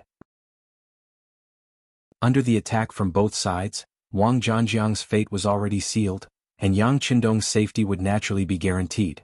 It was at this time that Yang Qindong, to everyone's surprise, broke out from the east alone in a golden cloak.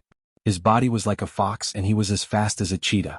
This was the true portrayal of Yang Qindong's current situation. In the darkness, the golden cloak shone like a beacon. After he rushed out, he was locked on by many eyes. Golden cloak, that must be Bugnam of Gojoseon. Go after him.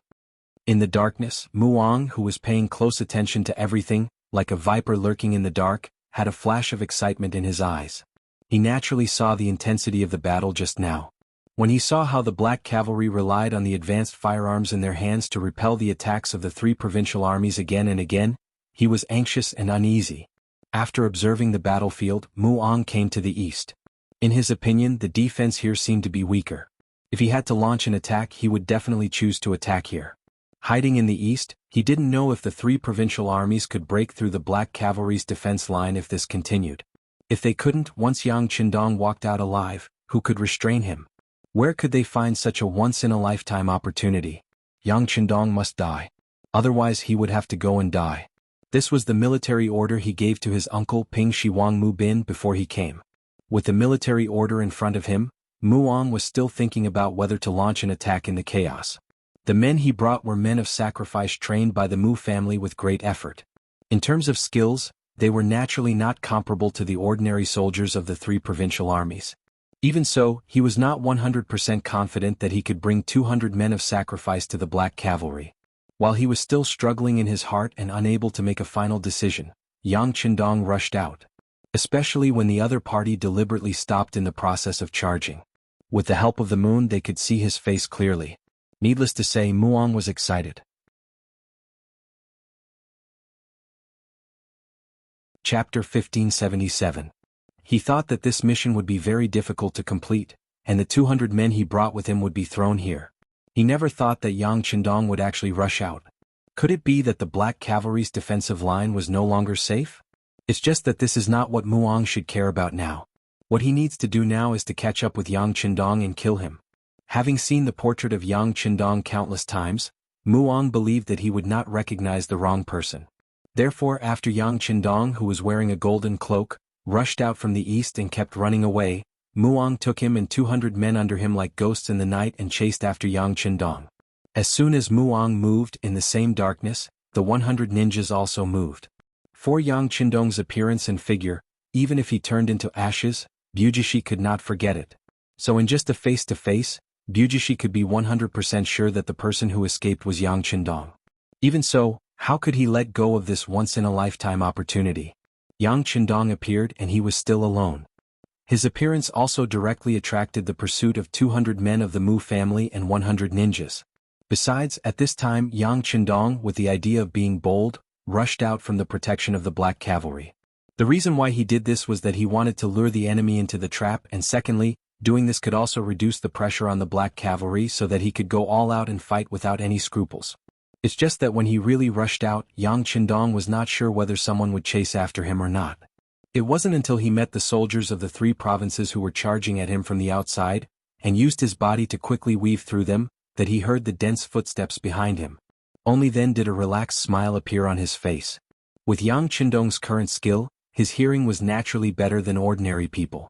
Just from the sound of those footsteps, he could feel that the strength of the people who came was definitely not comparable to the ordinary soldiers of the 3 provinces.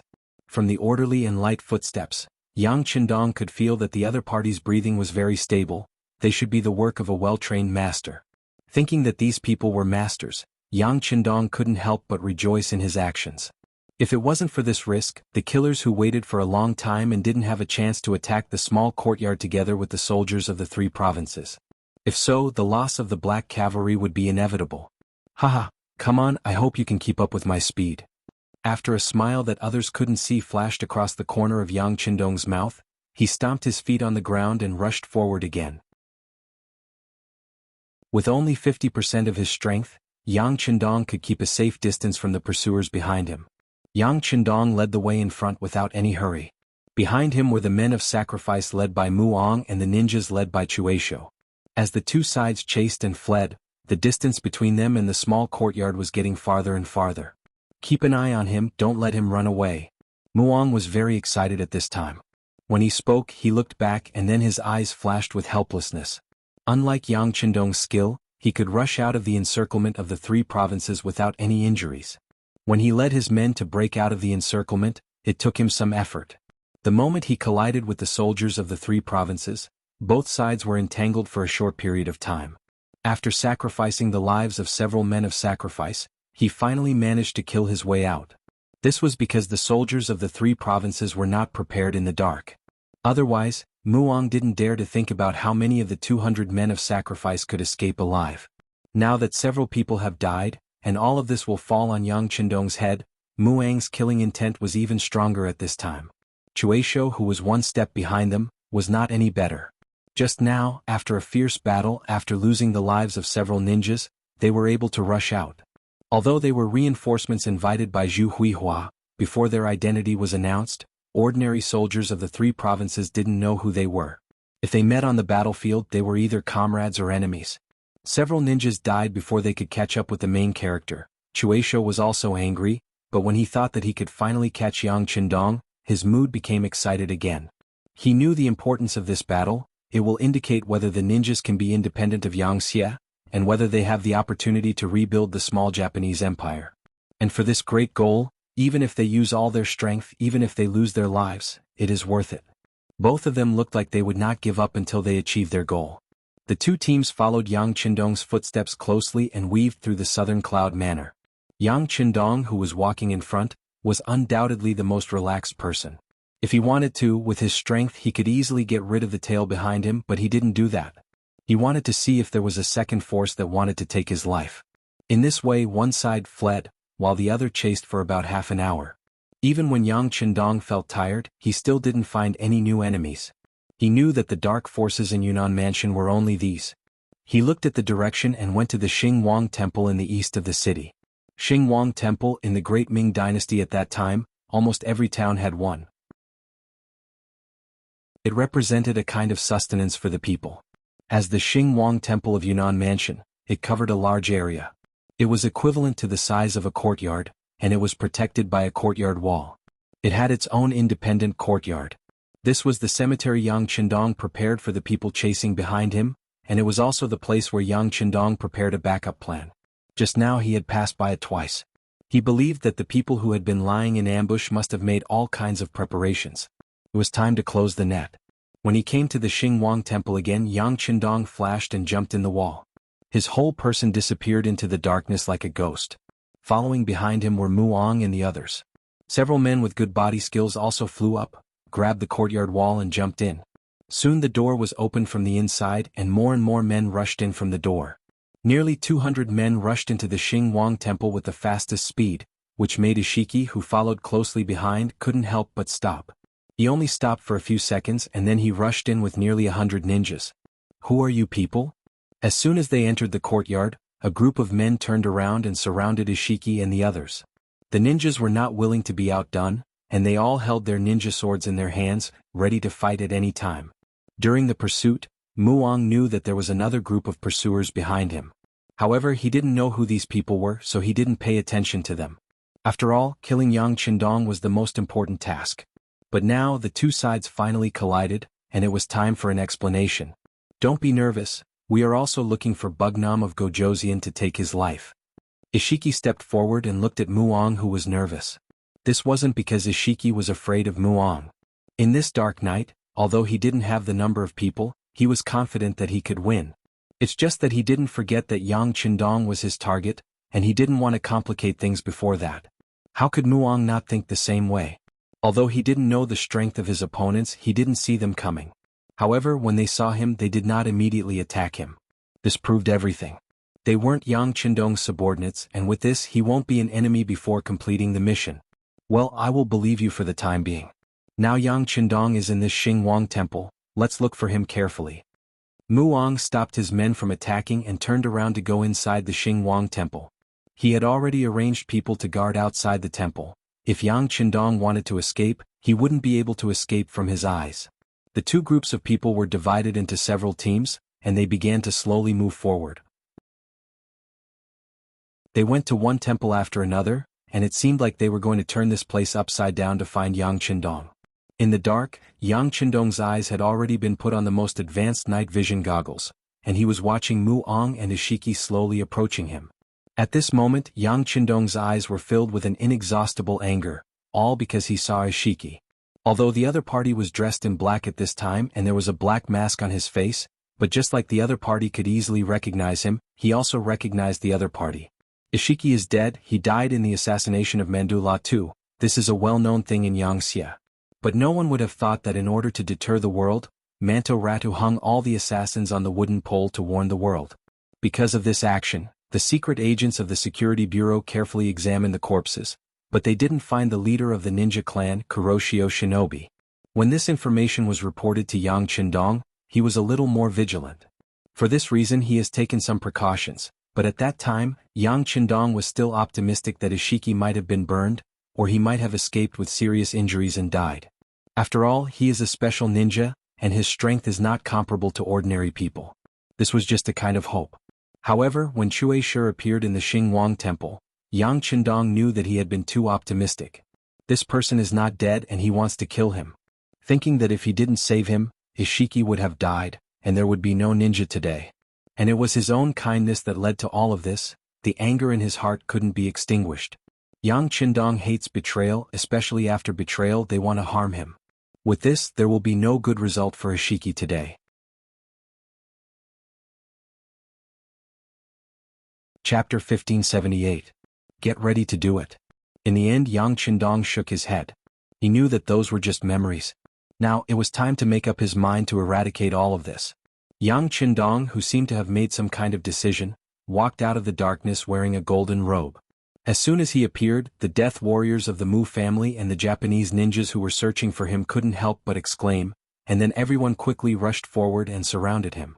With the help of the torch in his hand, the entire courtyard of the Xingwang temple was illuminated, and Yang Qindong's face also appeared in everyone's eyes. When he saw that it was indeed Yang Qindong, Muong was overjoyed. Previously, he had been worried that the person chasing him was fake and that he would fall for a trick to lure the tiger away from the mountain.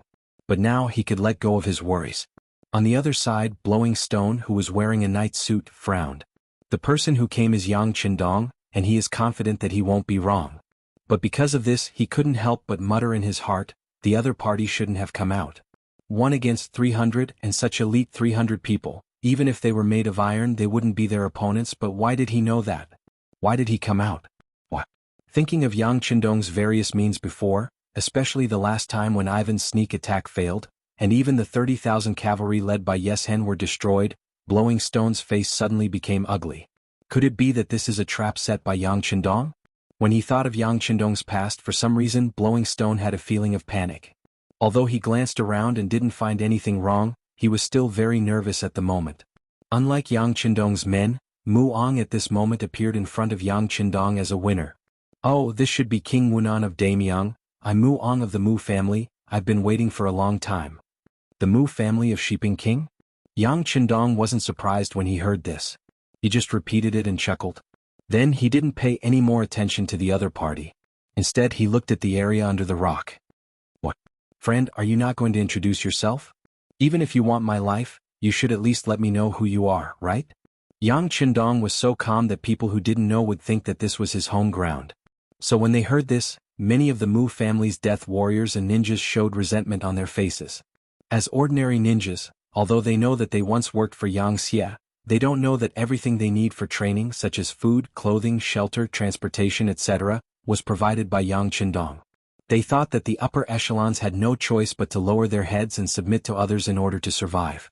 In fact, several special ninjas like Kurosawa also said this to the people below. This caused everyone to look at Yang Qindong without the slightest bit of gratitude, only murderous intent and anger. But Chuisho is different from ordinary people. He knows everything. When he saw Yang Qindong's eyes looking at him, he knew that the other party already knows his identity, otherwise he wouldn't question him in such a tone. When he thought about how he relied on Yang Qindong to develop and even lived until now, and it was because of Yang Qindong's help, he felt short of breath. Facing this question, he naturally didn't know how to answer. Chuisho didn't speak immediately, which caused Yang Qindong to laugh. "What's wrong? Could it be that all of you are mute? Or are you too ashamed to say your name and identity?" Yang Qindong deliberately said these words in Japanese. This is also his way of telling Chuisho that this king has already recognized his identity, and there is no point in hiding it anymore. Baka. What is he talking about? Is he looking down on us ninjas? At this time, those ninjas have already exploded. Their dignity will never allow others to judge them like this. But they also know the importance of respect.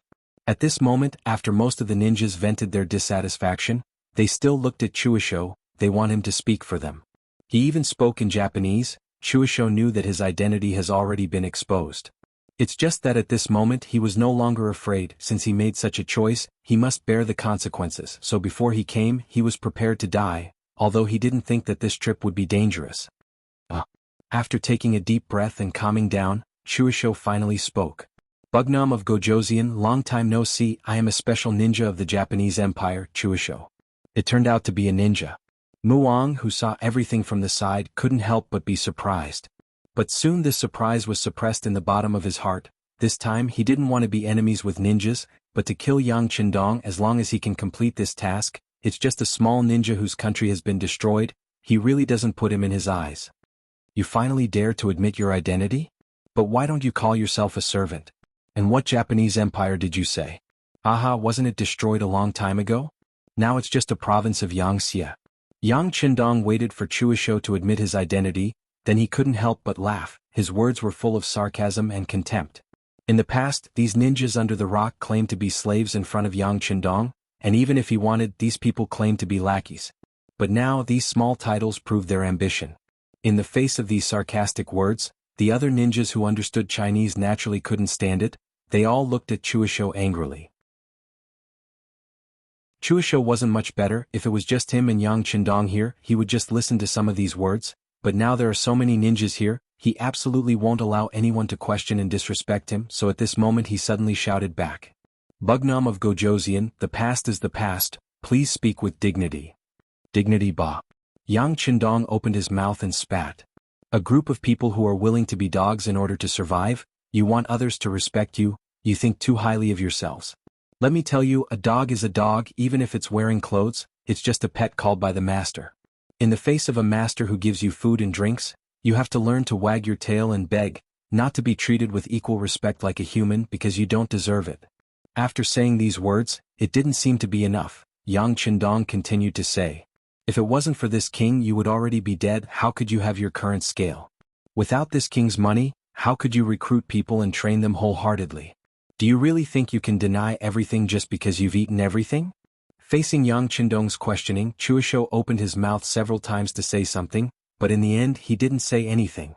Yang Qindong was right. If it wasn't for his pity and help, they would have already been killed by the samurai of the Japanese Empire.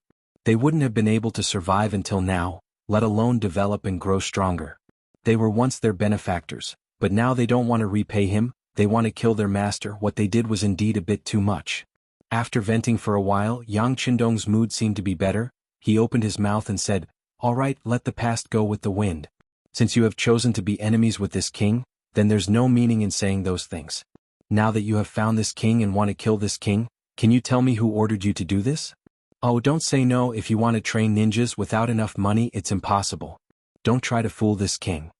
With a change of topic, Yang Qindong placed the question on the person behind the scenes. This was also the answer that Yang Qindong desperately wanted to know.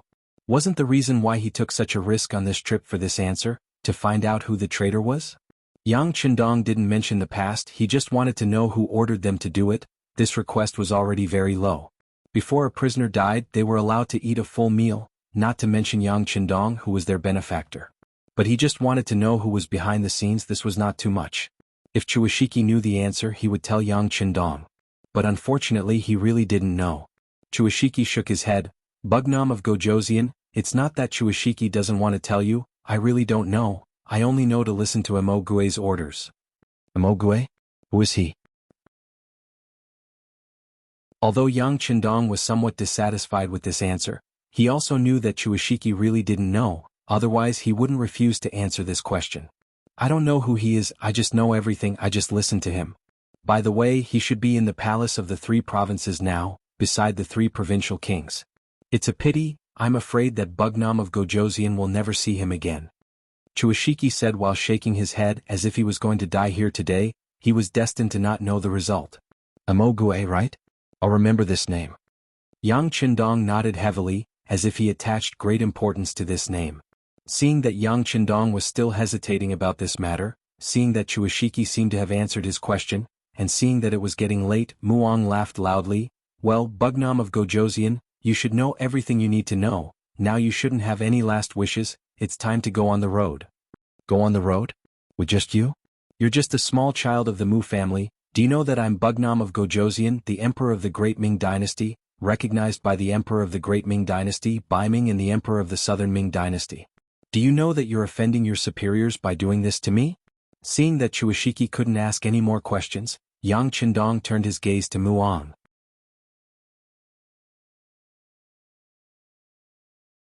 Chapter 1579. Muong had never experienced Yang Qindong's methods.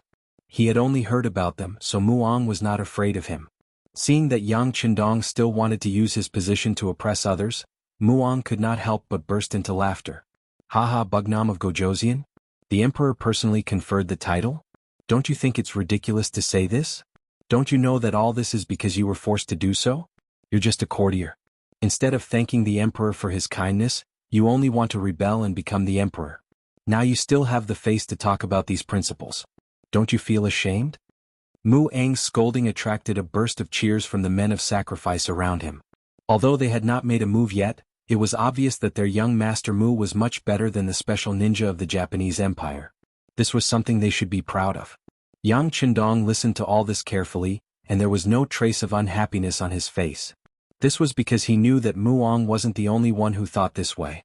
Most of the officials of the Great Ming Dynasty were also thinking this way. This was everyone's intuition about him. He really needed to understand it. It was a pity that Muang's eloquence was only SOSO. After saying this, he shut up. Perhaps he was disappointed that he did not see Yang Qindong flying into a rage, so he lost interest. Why don't you continue? Yang Qindong, on the other hand, didn't seem to have heard enough and asked such a question. This really angered Muang. He had never seen such a thick-skinned person. For a moment he did not know what to say. He simply did not answer. Instead, he clenched the long sword in his hand and shouted, "What's there to say to a dying man?" "Oh, I see." Yang Qindong nodded as if he understood but then shook his head. "I gave you a chance to vent your dissatisfaction. If you don't want to say it, then there's really no chance. However, I have to warn you that your actions will bring disaster to the entire Mu family and Shiping King. I hope you won't regret it when you meet in the netherworld." "Regret? You should be the one regretting it. At the very least, you should die before us.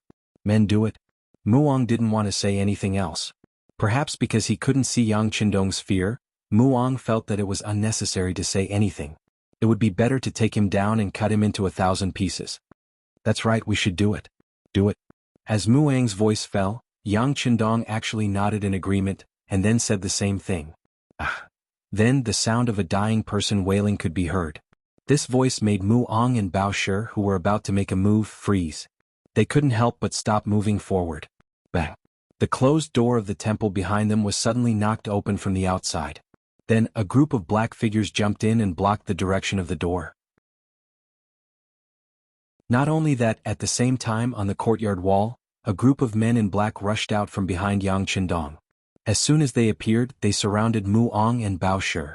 The sudden change shocked Muang and Cui Shida.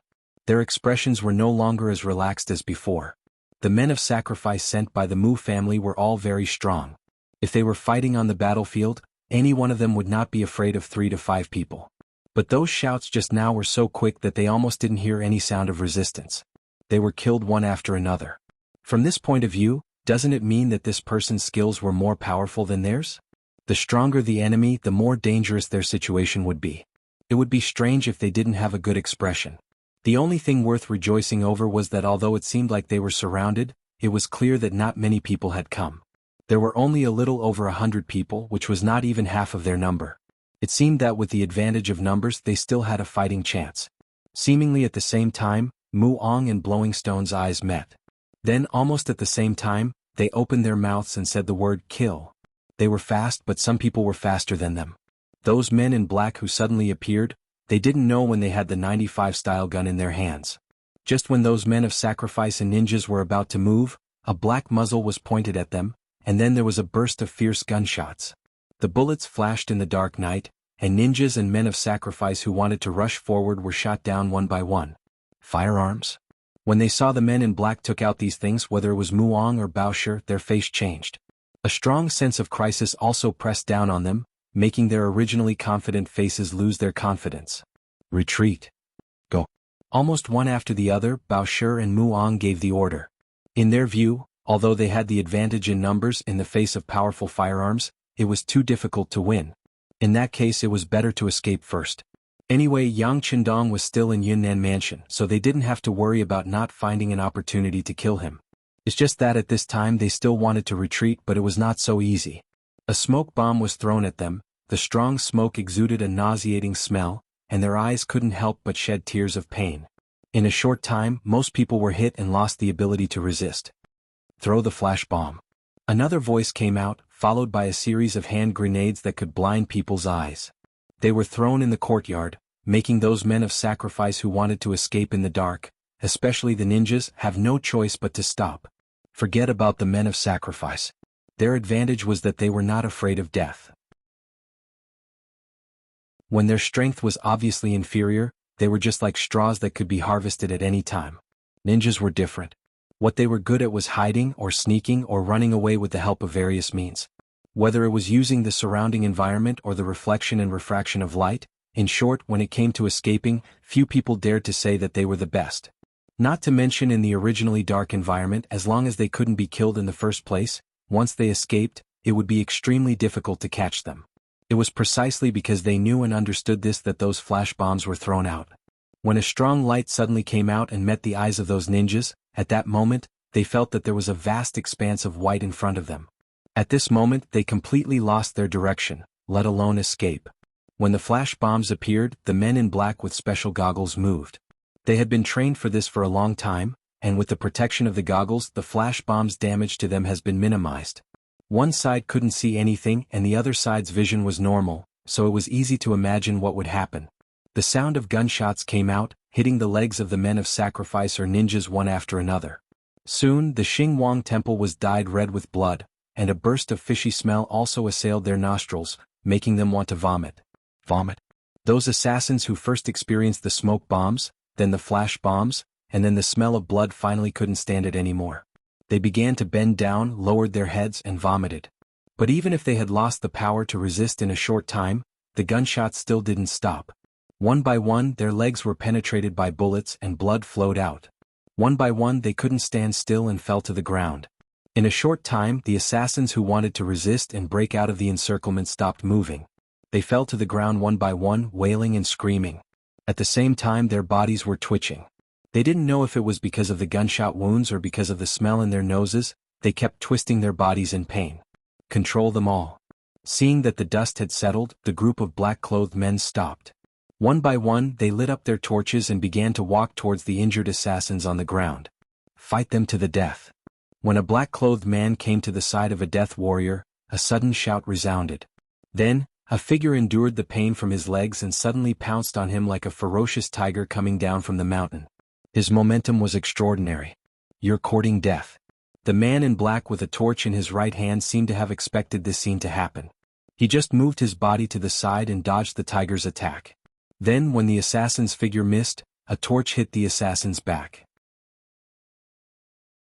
Under the powerful force, the assassin spat out another mouthful of blood. This time he completely fainted.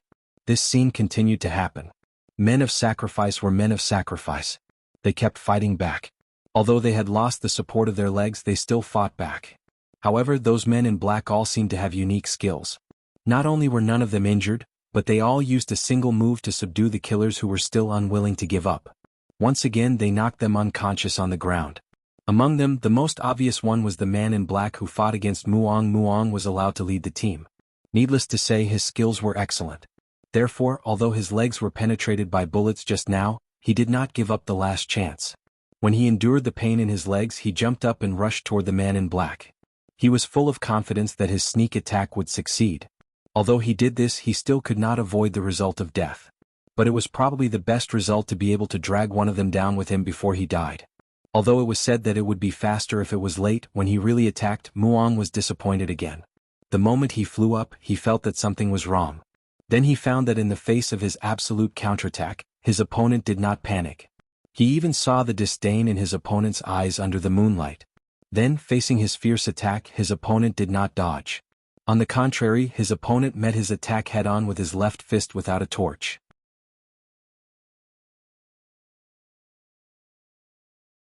Chapter 1580. Logically speaking, it was a good thing that the opponent didn't dodge. But for some reason, Muang had a bad feeling in his heart. Soon, his feeling became reality. The fist collided with his body, and then he felt his whole body fall apart as if he was electrocuted. Then he fell to the ground and fainted. But before he fainted, Muang vaguely saw a big foot stepping on his head. He didn't know what would happen next, nor did he have time to think about it, because he had already closed his eyes in pain. Okay, violent ape, this person's identity is important, we can't let him die now. A shout rang out behind him. Only then did the black-clothed man stop his foot that was about to land. Then, he fiercely stomped to the side, forcefully creating a shallow pit in the ground. Only then did he continue to walk forward, completing his mission of investigating the enemy. Sixth young master violent ape is like this. He was born with great strength and a bad temper, but fortunately he didn't ruin anything. Silver Hand wiped the sweat on his forehead and said nervously to Yang Qindong, "It's okay as long as he doesn't die. Even if he does die, it's okay." Yang Qindong shrugged indifferently. This time his backup plan was the soldiers of the Wolf Fang Special Forces. Over the years, the development of the Wolf Fang Special Forces wasn't fast. It could even be described as slow, but their strength was really terrifying. They spent most of their time on training and their strength was terrifying. If it was just a one-on-one, even the Black Cavalry wouldn't be their opponent. It was precisely because of the high intensity of training that they were very strict when recruiting people, so the development speed wasn't fast. but their overall combat strength was really tyrannical. This time Yang Qindong gave them an early order to hide in Yunnan Manor and wait for orders. Yang Qindong had a large warehouse. But he wasn't a reckless person. In order to be foolproof, he had double insurance before entering the city. For example, there was the Cold Front 1st Army's 1st Division's 1st Regiment lurking in the 3 Provincial Armies recruit camp, and there were nearly 300 Wolf Fang Special Forces members. Although there weren't many of them in total, they were the most powerful of them all. Since they were going to turn the enemy's stomach upside down, they would naturally choose quality over quantity. This time, there were a total of 130 Special Forces members who appeared at the Xingwang Temple. Each of them could fight against 10 or even dozens of people. They were well prepared and equipped with the most advanced firearms. It was only 300 assassins and they could easily wipe them out. If it wasn't for the fact that he had to keep some of them alive to interrogate them, he would have finished off all of them with just one round of gunfire.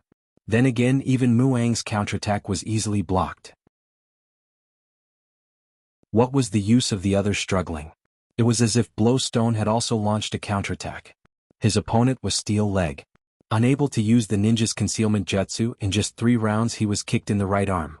The bones in his arm were shattered and he fainted. Under the encirclement of 130 Wolf Fang members, no one who resisted had a good ending. Those who underestimated the enemy were seriously injured and fainted. Those who were seriously injured were directly killed. It was a clean and quick death. Yang Qindong stopped paying attention to what was happening on the battlefield after he saw the members of Wolf Fang attacking so cleanly and efficiently. Since the people who should be lured out had been lured out, there was no need for him to hide any strength. It was also time to counterattack. Silver Hand, where is your captain? Reporting to the 6th young master, the captain is leading people to the periphery of the 3 provinces' king's mansion. He is just waiting for the order to enter the mansion to take the people. Silver Hand was arranged to cooperate with Yang Qindong to eliminate the assassins because he was rational in doing things. But in the Wolf Fang Special Forces, the real big brother was still the Captain Taihu. Okay, I will take 20 people away. The rest will be left to you. Clean up this place. When they wake up, interrogate them one by one. I want to know all the secrets in their hearts. Yang Qindong patted Silver Hand's shoulder and said so. Please rest assured, 6th young master, I promise to complete the task. This slap made Silver Hand extremely excited. He even noticed that the other team members were looking at him with envy. This was Yang Qindong, the soul of Yang Xie, the founder of the 5-Star Army and also the founder of the Wolf Fang Special Forces. It could be said that everyone's current achievements were all thanks to Yang Qindong. A person who was like a god in their eyes actually patted him on the shoulder. How could his comrades not be envious? Yang Qindong didn't think so much. Instead, he had already left the Xingwang Temple under the protection of 20 members of the Special Forces and went straight to the 3 provinces' king's mansion. At the 3 provinces' king's mansion, the atmosphere was a little tense at the moment. The battlefield in the small courtyard couldn't be taken down for a long time. The people in the city began to join in. When the mutiny outside, General Kai Wenju was killed and so on were reported to Zhu Huituan, his face was already very ugly. He didn't expect things to turn out like this. Men, immediately take this king's tiger tally and mobilize the troops. Invite General Luo Guan, Rajiv, Azad, and Hack from the Mengding mansion to the Yunnan mansion. No matter what, we must kill Yang Qindong. Go quickly. Zhu Huituan's voice was no longer as calm as it used to be. He couldn't help but be anxious. Once Yang Qindong escaped this time, he would be at a disadvantage righteously. In this way, the people of the 3 provinces who knew the truth would no longer believe him. Once they stood on Yang Qindong's side, how could he make a comeback? He wasn't afraid of the people, but an organized group of people was terrifying. Even if these people couldn't be used by him, they couldn't be used by Yang Qindong. But now, it seemed that he had underestimated the commoners' strength. To think that they had gathered an army of over 10,000 commoners right under his nose. What kind of means did they have to use to achieve this? Thinking of this, Zhu Huihua felt his scalp tingle. He felt as if a huge mountain was pressing down on him, making it hard for him to breathe. The best way to solve all of this was to kill Yang Qindong.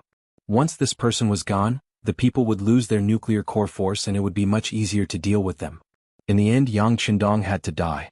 That's right, inform Wu Yingtu to immediately enter the city and cooperate with General Meng Neng to take over the city's defense.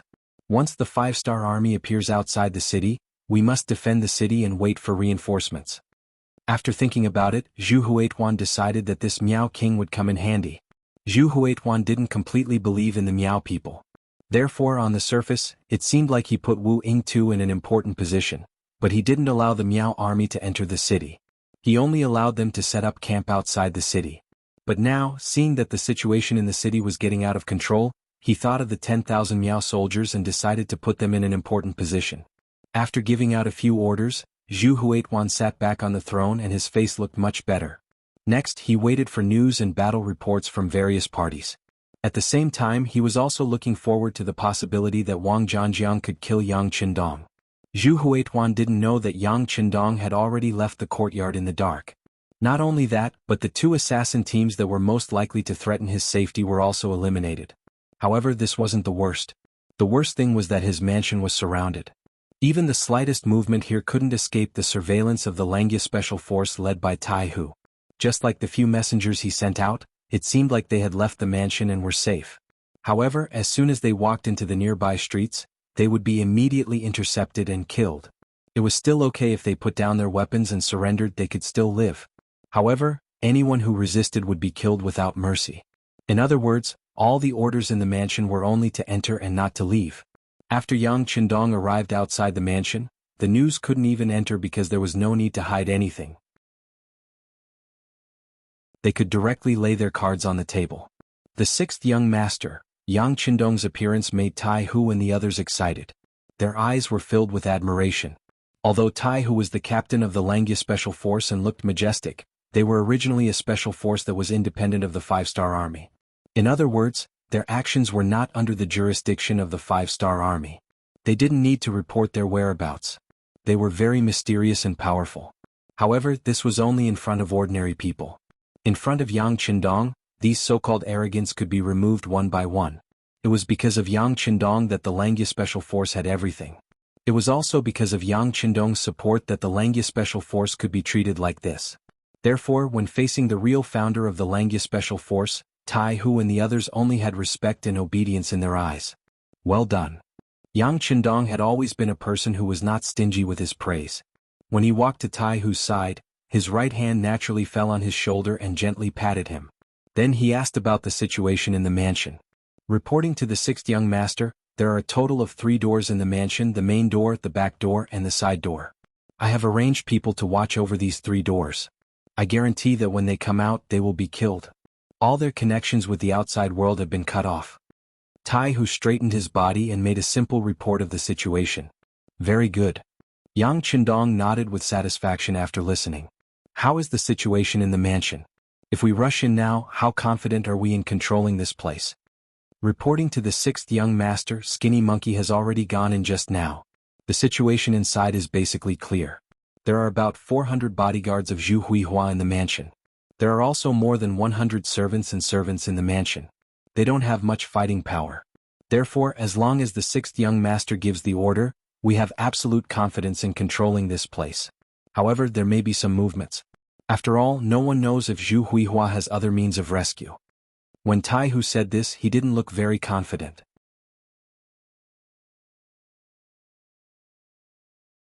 Chapter 1581. To be able to become the king of 3 provinces, it was normal for him to have some tricks up his sleeve. However, if he was not wrong, he would only release smoke to warn others of the danger. However, since Yang Qindong had decided to make a move, he was naturally not afraid of others knowing. Moreover, Chushi had already said that there should be a person called Mo Gue in the palace. He was the most troublesome existence because he knew nothing about this person. He did not know if this person had any other tricks up his sleeve. Whatever, the city is already in chaos. Now that the citizens have joined the war, we can't wait any longer. Otherwise we will lose our strength. Let's do it this way. Tell everyone to get ready.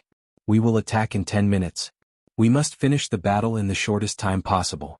As for whether there will be any reinforcements, we don't have to worry about that.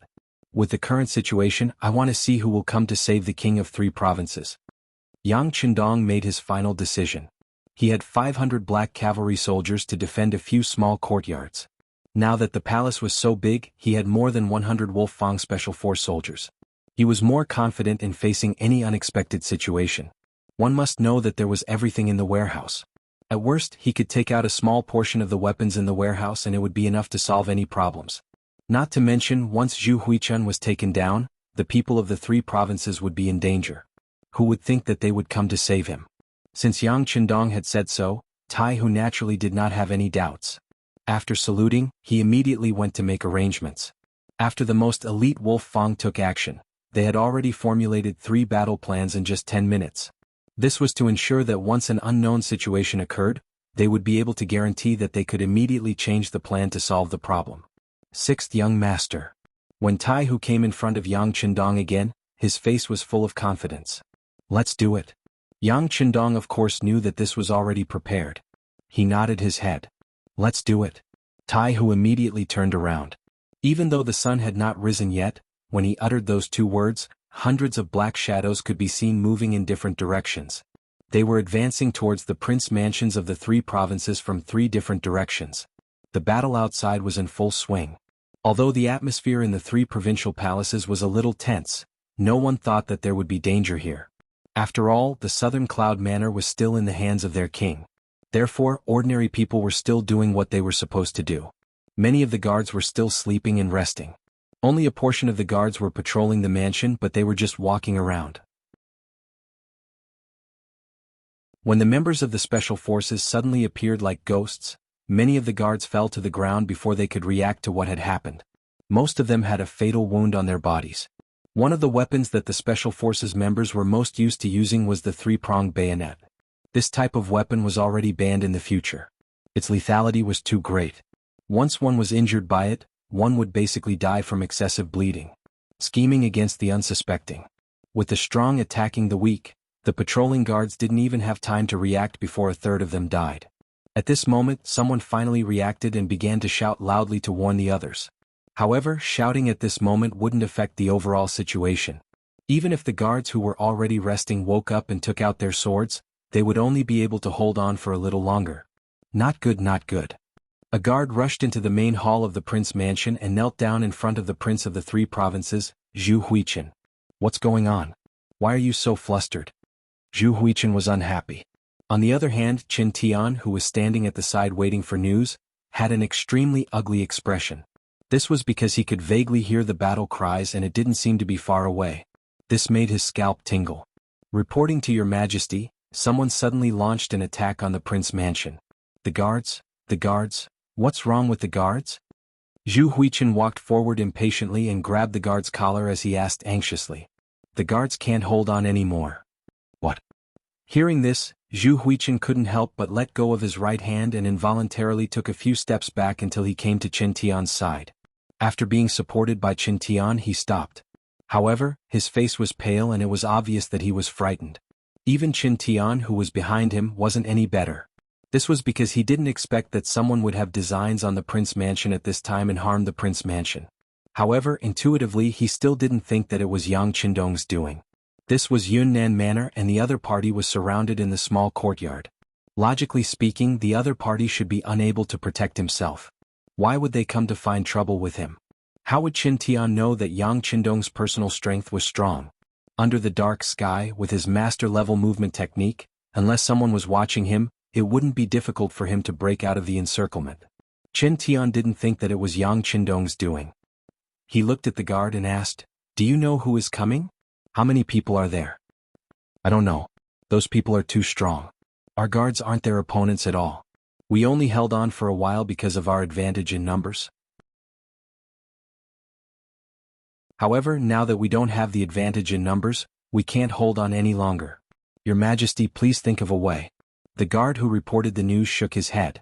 Under the dark sky, how could he have the time to observe those things? He was only here to report the news.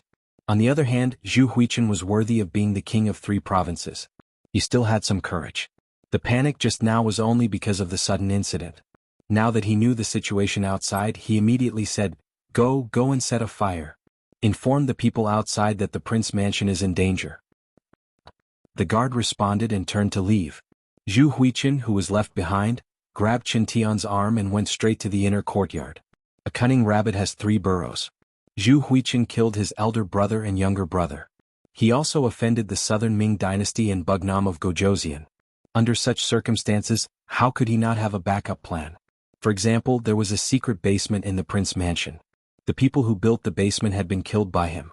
Now, as long as he hid there, it would be difficult to be discovered. Zhu Huichen pulled Qin Tian and didn't take anyone else with him. He didn't even care about his family members. He quietly disappeared from the prince mansion and hid in a secret room. As the host, Zhu Huichen was prepared. However, as a guest, Mo Gue didn't have such conditions. When he learned that someone had killed their way into the prince mansion, he let out a long sigh. Then he went to the transmitter and started to send a message. This was the last telegram that Mo Gue could send. He had already thought of the content. However, he had been hoping that he wouldn't need to use the content in his life. But now, even the prince mansion of 3 provinces was about to be attacked. He knew that it was time. This was a telegram of desperation. Mo Gue sent the message that someone had killed their way into the prince mansion and that he would be killed soon. He also reported that Zhu Huichen was a good-for-nothing who was indecisive. That was why he had ruined the good situation. It was a mistake to ally with such a person. Yes, Mo Gue thought that Yang Qindong was going to die. There were only 500 people. So what if they were powerful? If Zhu Huichen came up to kill, he would directly send all the 50,000 troops in the city. Even if the other party had firearms, under the absolute advantage of numbers, he would be able to break through the defense line and kill Yang Qindong. However, the stupid Zhu Huichen chose to capture Yang Qindong alive. As a result, he lost the initiative. When Mo Gue wanted to change his mind, it was too late. After that, Mo Gue expressed his gratitude to Uncle Ing for saving his life. He said that it was time for him to repay Uncle Ing for saving his life. He would die to repay Uncle Ying's kindness. After sending the telegram, Mo Gue dismantled the radio station and buried it where he had dug the hole. He didn't want people to know that there was a radio station here because it would make people think of Uncle Ing behind him and threaten the safety of some people. When he was done, the battle cries outside the door were getting closer and closer. Mo Gue smiled bitterly and took out a pill from his sleeve. He swallowed it without hesitation and closed his mouth. Clang. The door was pushed open and 2 special forces rushed in. It wasn't difficult for Lang Ye to take down the entire prince mansion. In the end, all the guards in the mansion were killed. The few who surrendered survived. Unfortunately, they didn't find Zhu Huichen. Even Qin Tian, the civil official, was nowhere to be found. Bring Zhu Changjiu here. Yang Qindong called the steward of the prince's mansion, who had been instigated by Yang San, after failing to find anyone and even searching twice carefully, came to no avail. Zhu Changjiu came to Yang Qindong trembling with fear. After knowing the identity of the person who came, he knelt on the ground and shouted, "Long live Bugnam of Gojoseon." "Well, don't be afraid. You're one of us. We won't make things difficult for you. When we're done here you can go to Yangxia and reunite with your sister. You're a meritorious official, so you'll be rewarded accordingly." After comforting him, Yang Qindong asked if there was a secret passage or a basement in the mansion. Although Zhu Changjiu had been with Zhu Huichen for many years, he didn't know much about it. He shook his head and said, "Your Majesty, I really don't know about it." Yang Qindong was not surprised by this answer. After all, Zhu Huihua had even abandoned his wife and child. In other words, even his family members did not know the location of the secret passage, let alone a steward of the residence.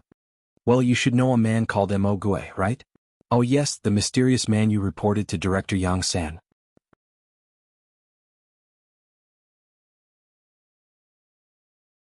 Chapter 1582. His name is Mo Gue? This humble one knows this person. Zhu Changjiu, who had regained his senses, quickly replied. "Okay, bring him in." Yang Qindong waved his hand and Mo Gue, who was pale, was carried into the yard and stood in front of Zhu Changjiu. Zhu Changjiu had indeed taken poison.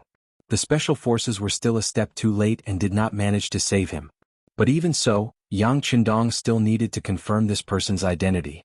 Once he was sure, he might be able to obtain some information by searching for this person's identity. Yes, he's the mysterious man. Zhu Changjiu didn't know Mo Gue's name, but he had seen him before, so he recognized him immediately. "All right, thank you. You can go and rest now." Yang Qindong nodded. His gaze fell on the dead Mo Gue as he spoke regretfully. He was so close to catching this person. If he guessed correctly, this person should be the mole who reported Yang Xie's situation to Zhu Huichen. But he didn't know who ordered him to do so. Yang Qindong had a good memory. He thought about it carefully. It was definitely the first time he saw Mo Gue. It made sense. The mole was so careful that he couldn't find any clues even after investigating for a long time. Why would he send someone to contact Zhu Huichen? "Come, Take care of this person's body and get someone to draw a portrait. Yang Qindong still hoped that someone could recognize Mo. Maybe there would be new clues. Sixth young master, our people found this radio in Mo's yard. Tai Hu appeared, holding a dark green iron box. Oh. Yang Qindong's eyes lit up. Every radio station was a big warehouse item. When it was distributed, it had a serial number and was kept. Perhaps he could find some clues from this radio station. For example, the number 9826 was written at the bottom of the radio station. This was an important clue. Yang Qindong asked Tai Hu to keep it well and hand it over to Bureau Chief Yang San so that he could investigate it. By the way, what's the situation outside? Before Zhu Huichun disappeared, there was a big fire in the mansion. Everyone in the city must know that the mansion was in danger. If there were reinforcements, they should be here soon. Our brothers are watching outside. They haven't reported back yet, so there shouldn't be any reinforcements, Tai Hu replied respectfully. No reinforcements? Hee, then there shouldn't be any. After Yang Qindong heard this, a smile appeared on his face. Although it was already dark, it was impossible for the prince's mansion not to attract attention when it first caught fire and was followed by billowing smoke. If there were reinforcements, they would have been here long ago. But it had been half an hour and no reinforcements were still not here, which meant there was a big problem. It would be best if there were no reinforcements. Even if there were, Yang Qindong would not be afraid. So this problem was quickly put to the back of his mind. He looked at Tai Hu and said, "Don't worry about the outside. Hurry up and find the secret passage or the basement. This king has a feeling that Zhu Huichun is still in the yard. He hasn't gone far." The reason why Yang Qindong dared to make such an assertion was naturally because he saw the location of the three provinces' king palaces. This was the central area of the city. The people living nearby were either rich or noble. If it was just digging a secret passage in the mansion, it could be done quietly as long as he was careful. But if he wanted to dig it out, it would be too difficult to not alarm the rich who valued safety. In addition, Zhu Huichun's position as the king of the three provinces was still very stable. There was no reason for him to take the risk of digging an escape passage. It was very likely that there was only a basement here. It was just for hiding. If this was the case, it was not difficult to find him. It just needed some time. Understood. After receiving the order, Tai Hu, who was in charge of the special forces, began to search the courtyards one by one. As long as there was a trace of suspicion, they would dig 3 feet into the ground to take a closer look. Let's not talk about finding the passage first. Let's talk about General Meng Neng, who was also in the city. This general, who was entrusted with an important task by Zhu Huichun, was now standing on the wall of Yunnan Manor with a thoughtful expression. He naturally knew about the warning from the king palaces. But he did not send out troops to meet them. Speaking of which, Meng Ning naturally had his own reasons for doing this. For example, he suspected that there should be a trap waiting for him around the king palaces. Once he went, he was afraid that not only would he not be able to save people, but he might also lose his life. He was naturally willing to do such a risky thing. Of course, the most important point was the second point, which was that Meng Ning was dissatisfied with Zhu Huichun. Meng Ning was previously under King Min Zhuang Zhu Huichun. At that time, Zhu Huichun was only King Guangtong. Later, this person rebelled, killed his own brother and set up his own house. Meng Ning followed him, but he was still only a general. Speaking of which, a general seemed to be very awe-inspiring. But in fact, those who understood the military structure of the three provinces knew that Zhu Huiyu had personally appointed several great generals, such as Yunnan's great general Luo Guan, Guizhou's great general Jiang Wuqing, Guangxi's great general Bai Kuan, and so on. Meng Ning was also a general, which made him dissatisfied. No matter what, he had the merit of supporting the emperor. If he did not follow Zhu Huichun but followed King Min Zhuang, how could there be the current king of the three provinces? Now, Zhu Huichun was the king of the three provinces, but he was still a general. He was also arranged to be by Zhu Huichun's side and was not allowed to lead troops alone. This obviously showed that Zhu Huichun did not trust him. Meng Ning remembered very clearly that Zhu Huichun had promised him before that once he achieved great things, he would be the general of the army.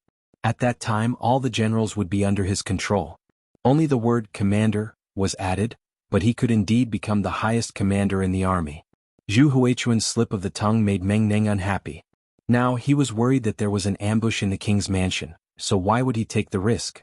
Pass down the order without a military order, no one is to act rashly, Meng Ning said thoughtfully.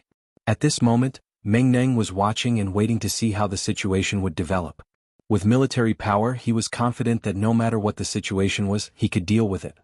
As long as the main force of the five-star army did not appear, the initiative was in his hands. Outside the city, Wu Yingtu also received the report from the scouts and knew about the fire and smoke in the king's mansion. However, he made the same choice as Meng Neng. This did not mean that the two of them had the same thoughts, but he did not dare to act rashly without a command. He was different from Meng Neng. Meng Neng was Zhu Huichuan's direct subordinate, at least he thought so. He was leading the Miao army. If he entered the city without a command, he would be punished severely. Thinking that it was better to avoid unnecessary trouble, he led the 10,000 soldiers and did not move. He only sent scouts into the city to gather information. He was also waiting for Zhu Huichuan's military order. Before this, he was optimistic that Zhu Huichun had already made arrangements. Even if the king's mansion was on fire, if he was not there, who would know who was burning? Back to Wang Zhanjiang. At this moment he could not even protect himself. The development of the situation was completely out of his expectations. The king's mansion that was in charge of his security had rebelled. Not only that, even General Kai Wenju was killed in the chaos. Without the help of the king's mansion, more and more civilians rushed in front of his army. After a round of fighting, the number of soldiers under Wang Zhanjiang's command was constantly decreasing. Originally there were close to 20,000 soldiers, but now not even half of them were left. At this moment, even if he saw the king's mansion on fire, what else could he do? The three generals either did not help, waited, or were unable to protect themselves. This created enough time for Yang Qindong. The Langya team members checked one courtyard after another, getting closer and closer to Zhu Huichuan's secret entrance. In the secret underground room, Zhu Huichun did not have a radio, so he did not know what was happening outside. He was optimistic that as long as he wasn't caught by the five-star army, it wouldn't be long before the emperor's army appeared. Then the prince's mansion would be taken back and he would be safe. I did not expect this Yang Qindong to have a trick up his sleeve. He actually wants to catch me. Just you wait, after this king quells the chaos, I will definitely cut you into pieces. Even in the secret room, Zhu Huichun was still cursing Yang Qindong, venting his dissatisfaction. The only one standing at the side, Qin Tian, also had a look of resentment. However, he saw deeper than Zhu Huichun. He said fawningly, "Your Majesty, actually, it is not entirely a bad thing that the king's mansion is under attack. At least this Yang Qindong has revealed all his trump cards. Once our army surrounds the king's mansion, at that time, he will not have any tricks up his sleeves. He will really be at our mercy." "Ah, well said." Zhu Huichun burst into laughter after hearing these words. However, Qin Tian also expressed his worry. "Your Majesty, I am afraid that Yang Qindong will not be able to find your Majesty. In his desperation, will he vent his anger on the people in the king's mansion?" "He won't." On this point, Zhu Huichun was very confident. This was also the reason why he only brought Qin Tian to the secret room and did not bring his family. He said confidently, "If Yang Qindong dares to harm my family, then his reputation will be tarnished for thousands of years. In this way he will have no place to turn over. Furthermore, if he can't find this king, what is the use of taking my family? There's no way he doesn't understand this." This was the current situation of the Great Ming Dynasty, or rather, the current situation of the Han people under the influence of Confucianism. Here the emphasis was on not harming the family.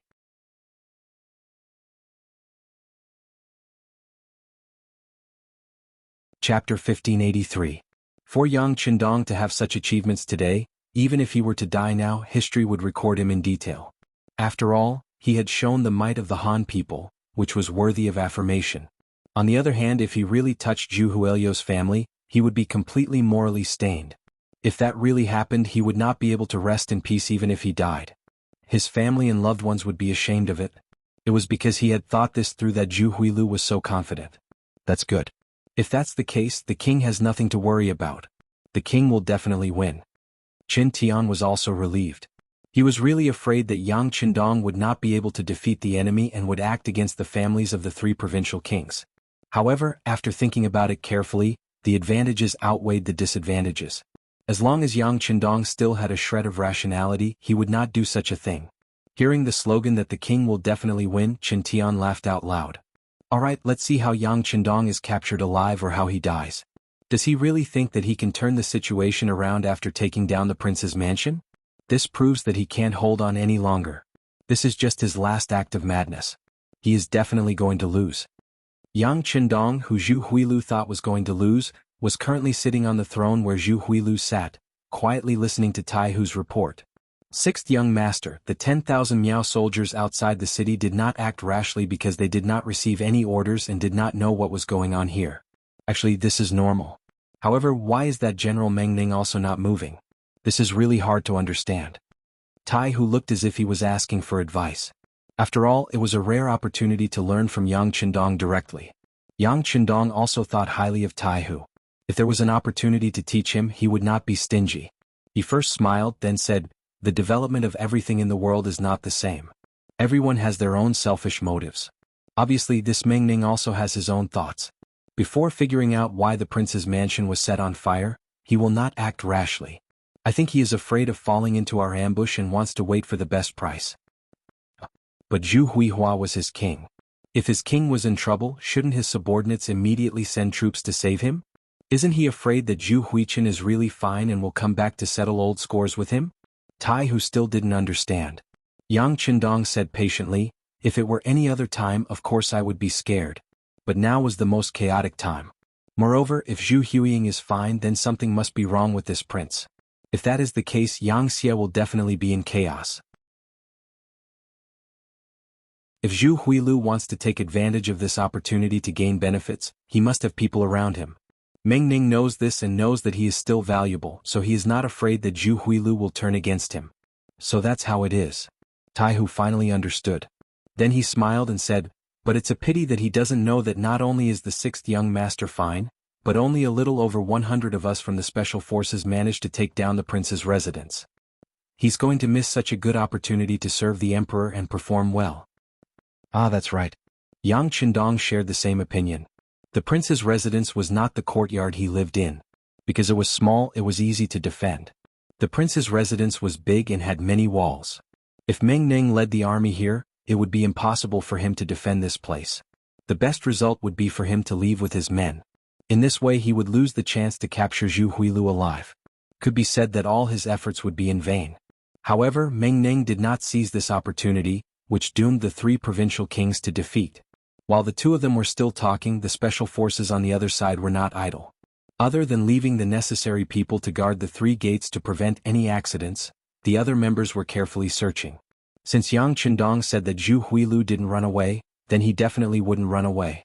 As long as they searched carefully, they would definitely find the entrance to the secret passage. That would be the time for Wolf Fang to perform a meritorious service.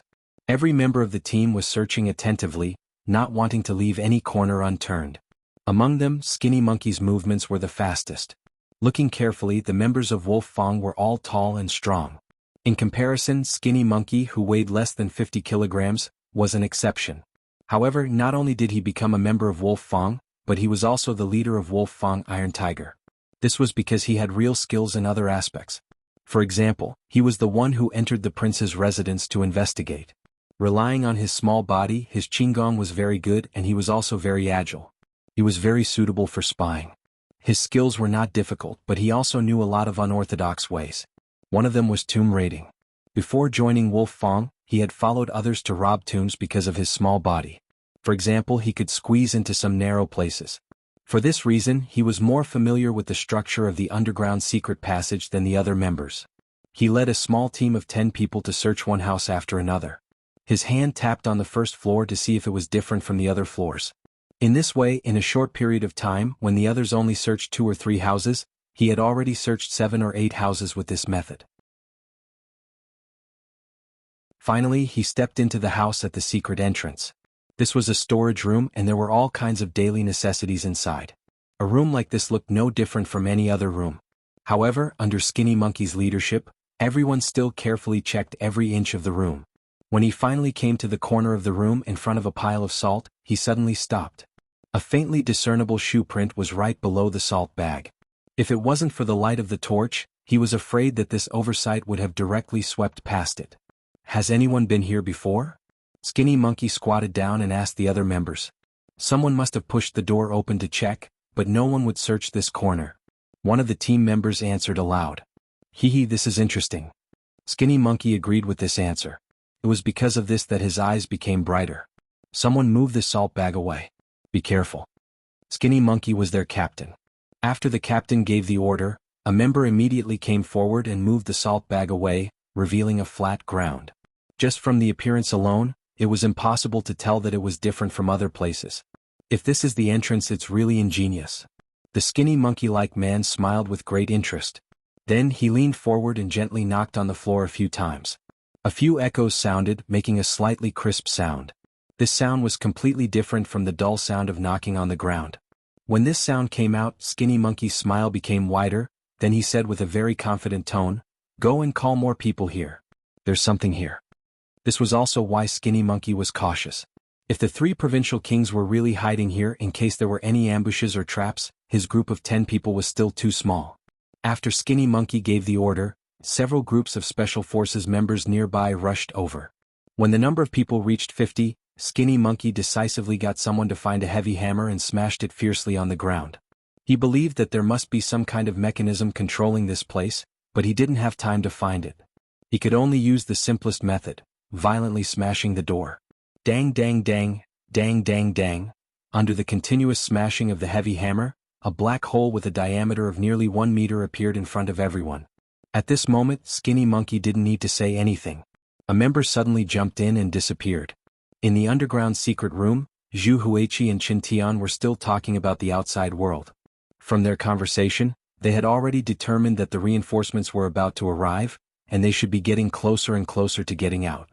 At this moment, a sound came out, causing Zhu Huiqi and Qin Tian's faces to gradually turn ugly. Obviously, they had thought of something, but before they could do anything, the crashing sound stopped, and a figure appeared in their sight. Then the skinny monkey-like figure jumped down and came to Zhu Huiqi and Qin Tian. Skinny Monkey had naturally seen Zhu Huiqi and Qin Tian before. When he saw the 2 of them, he couldn't help but grin. Capturing the 2 of them would definitely be a great achievement. Skinny Monkey suddenly appeared in the underground secret room from the sky, giving Zhu Huiqi and Qin Tian a shock. They didn't think that someone would discover their underground secret room. It should take a long time and extraordinary ability to find them. Not to mention whether or not the 5-star army had such talents, they had only occupied the 3 provinces with a small number of soldiers. Now they should be facing the various armies that came to rescue the emperor. How would they have the time to look for them? On the bright side, the 5-star army that occupied the prince's mansion should have been surrounded by the emperor's army, or even killed. But what was going on now?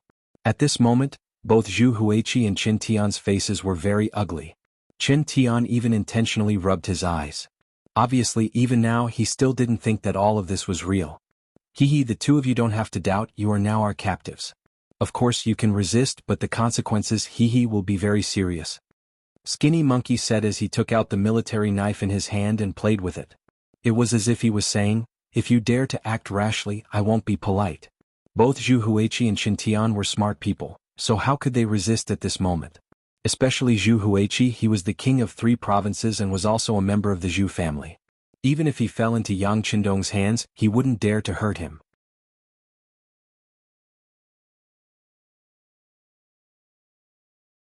Chapter 1584. Just like what Yang Qindong thought before, as the people of the Great Ming Dynasty, they had their own pride.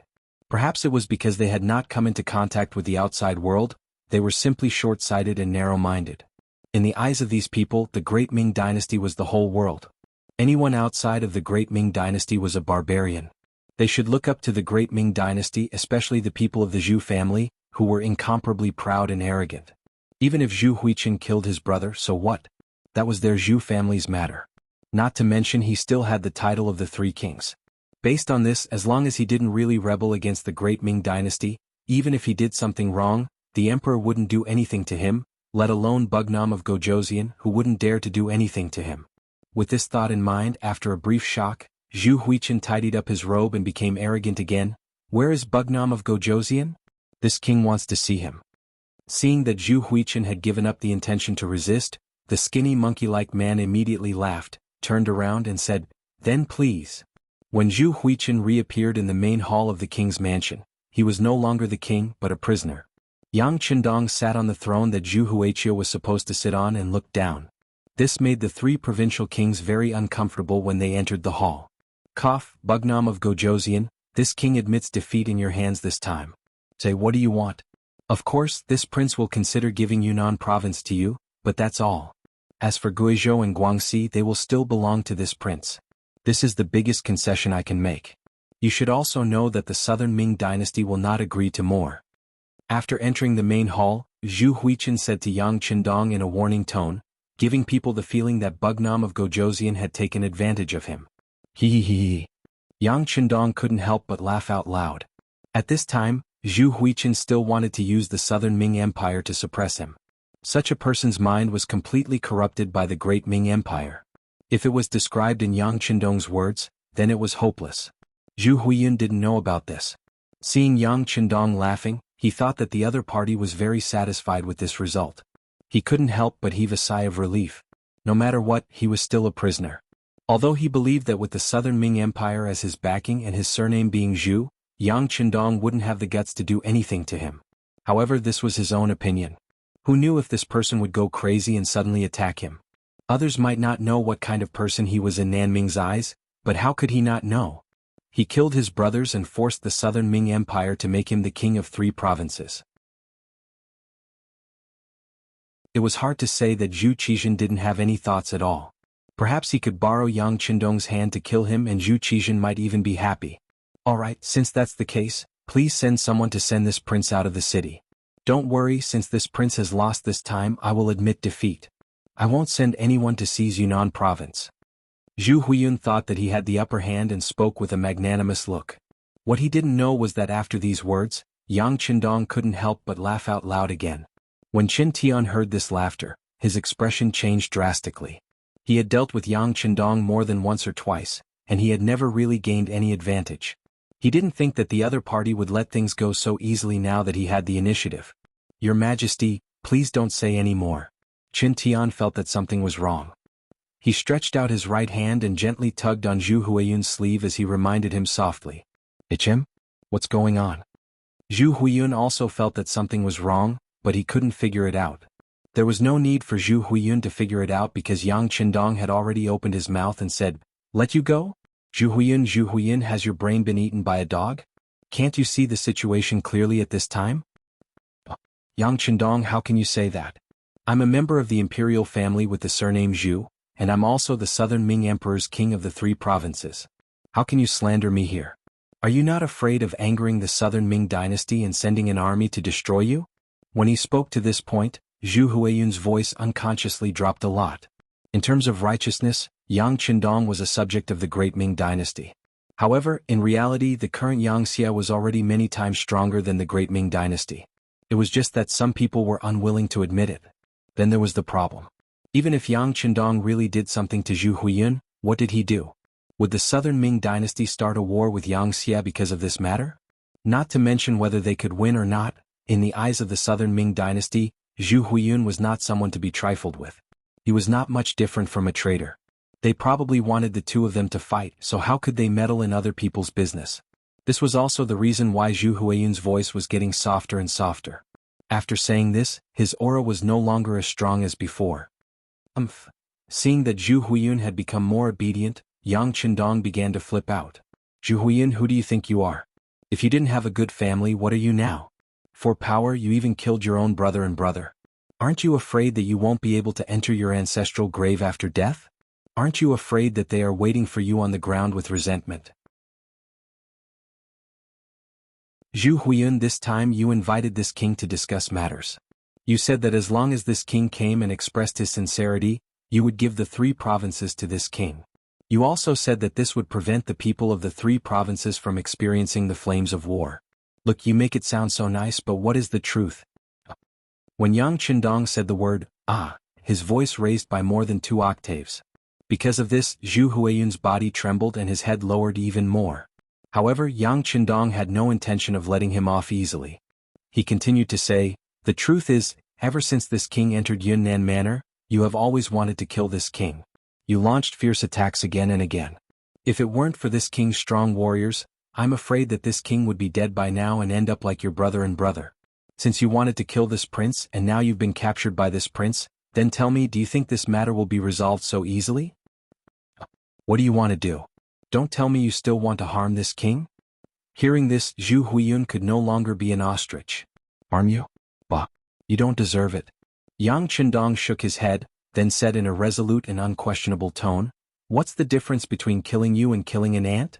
When the time comes, this king only needs to tell the world that you were afraid because you did something wrong and committed suicide in the king's mansion. I'm sure this result will convince a lot of people and make many people believe it. At that time, tell me who will care about a dead person." No. Zhu Huiyun's face changed drastically. It was not wrong for him to like power.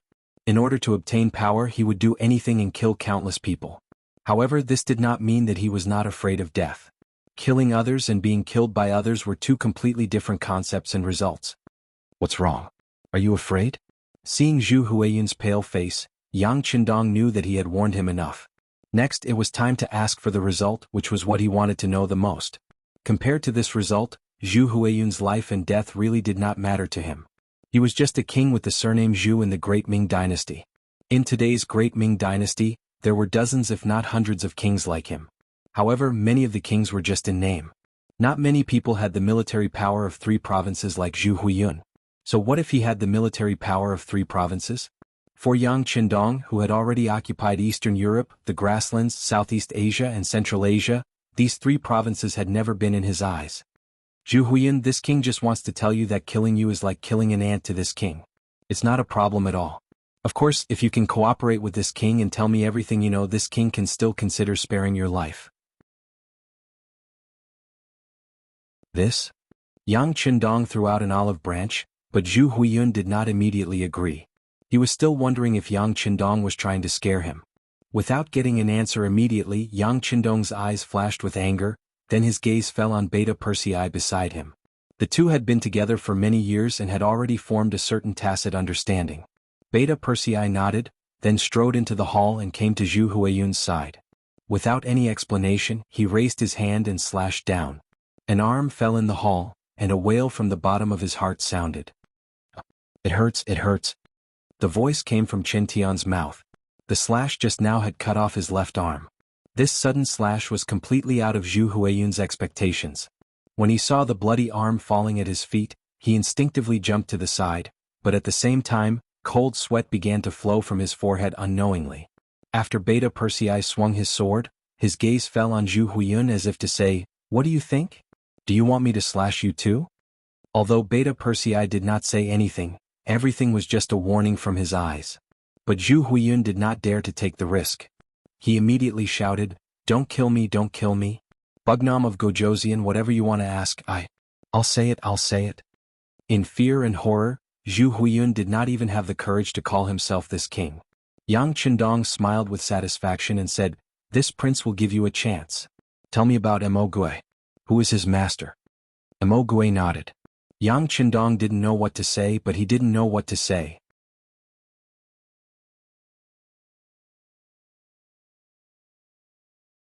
Chapter 1585. Compared to the external threat, Yang Qindong was more concerned about the traitor. He wouldn't be able to sleep peacefully until the traitor was eliminated. Now that Mo Gui was dead, the only person who had interacted with him was Zhu Huiyun. He had to get an answer from this person. With Chen Tian's missing arm in front of him, Zhu Huiyun naturally answered all the questions. However, he knew very little about Mo Gui, but he didn't dare to not answer, nor did he dare to speak carelessly. He could only give a detailed account of the first time he met Mo Gui and the last time he met him. An hour passed. When he was done, Zhu Huiyun spread his hands and said, "I only know that there is a mysterious force supporting Mo Gui. As for who it is, I really don't know." Yang Qindong naturally believed him. He didn't expect Zhu Huiyun to be so careful. Mo Gui had never mentioned the identity of his master.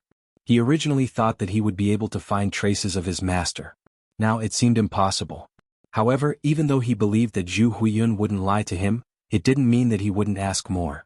Chen Tiangong's bleeding had been stopped, and Yang Qindong had put the same problem on him. Chen Tian didn't know as much as Zhu Huiyun. However, in order not to get hurt again, he told Zhu Huiyun everything he knew. The facts proved that Zhu Huiyun wasn't lying. This result made Yang Qindong unhappy. There were still no clues about the traitor. Yang Qindong could only put it aside. Now that things had come to this, it was better to solve the problem of the 3 provinces first. Zhu Huiyun's capture meant that the overall situation was settled. Now it was time to tie up the loose ends. Qin Tian, I'll give you a mission. If you complete it well, you can live. If you don't need to keep your other arm. Qin Tian's face was still pale because he had lost too much blood and also because he was scared.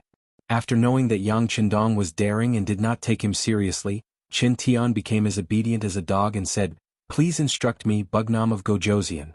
Satisfied with Qin Tian's performance, Yang Qindong said, "I now order you to be this king's envoy. Go and meet General Meng Neng and persuade him to surrender." The prince's mansion was on fire, followed by thick smoke. This was a call for help. Everyone who saw this scene had different thoughts. However, there was one person who wanted to go back to help, but he no longer had the ability to do so. This person was General Wang Zhanjiang. Wang Zhanjiang was a typical general of the Great Ming Dynasty. He had a foolishly loyal heart. In his eyes, she had received Zhu Huiyun's kindness, so she was his person in life and his ghost in death. Therefore, he was more anxious than anyone else when he saw that the Wang residence was in trouble. However, with the black cavalry firing their muskets on the inside and the traitorous soldiers and civilians on the outside, he was caught in the middle and was in a dilemma. If he couldn't even protect himself, how could he save others? Charge, send everyone. No matter what, we have to rush into the small courtyard. As long as we capture Bugnam of Gojoseon, everything will be solved. Wang Zhanjiang thought of the simplest way to solve everything, which was to capture Yang Qindong alive and then use him to exchange for the three provinces' king. Wang Zhanjiang gave orders like a madman, then led the army to charge. Under his lead, the remaining 10,000 soldiers of the three provinces' army rushed toward the small courtyard like a tide. Even though they were constantly hit by firearms and fell to the ground in the process of charging, the tide of people was still like a wave without stopping. The power of firearms was greater in deterrence. When the opponents came without regard for their lives, the black cavalry, which had less than 500 people, finally felt a strong pressure. "Second brother, we can't go on like this. Let's break through." Dao Xiao hurriedly came to Beta Persei's side to ask for instructions. Up until now, the black cavalry soldiers' arms were sore, numb, and swollen. Anyone who had been in the military or had experience with guns would know that shooting a gun was a very physically taxing thing. The continuous gunshots were also a test of the human body's physical fitness. This was because the black cavalry soldiers had better physical fitness.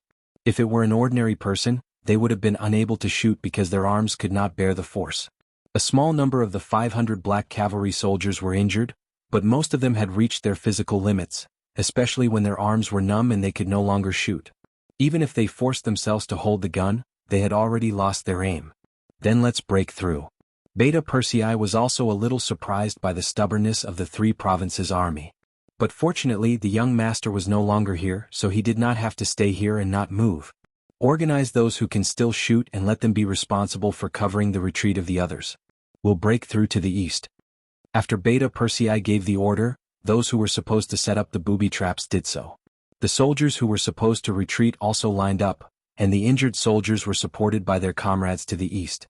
Beta Persei's decision was very decisive and caught the three provinces' army off guard. The east side was the main target of the attack, and a hole was quickly opened. Beta Persei and the others took the opportunity to leave. General Wang Zhanjiang, who was left behind, finally rushed into the small courtyard with the soldiers. "Quick, surround this place. Don't let a single one escape." Finally, he rushed into the small courtyard. At this moment, Wang Zhanjiang's face was full of excitement. He seemed to see the scene of capturing Yang Qindong alive, and then saving Zhu Huiyuan, becoming the first hero. Boom boom boom. Boom boom boom. The booby traps left behind were triggered, causing a series of explosions. Hundreds of soldiers from the three provinces' army were killed or injured by the explosions. But Wang Zhanjiang did not care about all of this. In his eyes, all of this was just the black cavalry's last resistance. "Quick! Charge in. They don't have any power to resist. Charge in. Other than Wunan Wang, kill everyone else. Kill them all." After losing so many people, he could finally get his revenge. Wang Zhanjiang had been suppressing his anger for a long time. But it was destined that his idea would not come true. When Wang Zhanjiang rushed into the small courtyard with the soldiers from the three provinces, he saw that there was no one there. Not to mention Yang Qindong's figure, there was not even a corpse of a dead 5-star army soldier. What's going on? Faced with this result, Wang Zhanjiang felt his mind go blank. He could not understand why this was happening.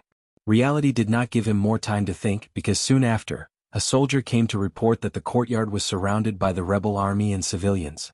In other words, they were now the prey and had nowhere to run. How many people do we have left? Wang Zhanjiang's face changed when he heard that they were surrounded. But he did not give up on the idea of breaking out. As long as he still had his strength, there was still a chance for him to break out. General, we only have about 3,000 people left. This answer made Wang Zhanjiang's face change. Then, like a zombie that had its energy sucked out of his body, he fell to the ground with a plop. He knew that this time it was completely over. Nearly 15,000 soldiers fought with no regard for their lives and did not care about the heavy losses. Until now, there were only about 3,000 people left. On the contrary, there were more than 20,000 rebels and civilians outside. He knew that this was a complete failure. Wang Zhanjiang did not believe that the 3,000 people he brought with him would have the strength of the black cavalry to be able to break out of the heavy encirclement. The general had lost his fighting spirit and hope. The other soldiers looked at each other and also lost their fighting spirit. Some of them even looked at Wang Zhanjiang and were ready to make a move. It was every man for himself and it was time for him to fight for himself. A few hours later, around noon, the soldiers under Wang Zhanjiang's command rebelled and he was killed in the courtyard. No one would have thought that the place that was supposed to be Yang Qindong's burial ground would become Wang Zhanjiang's burial ground.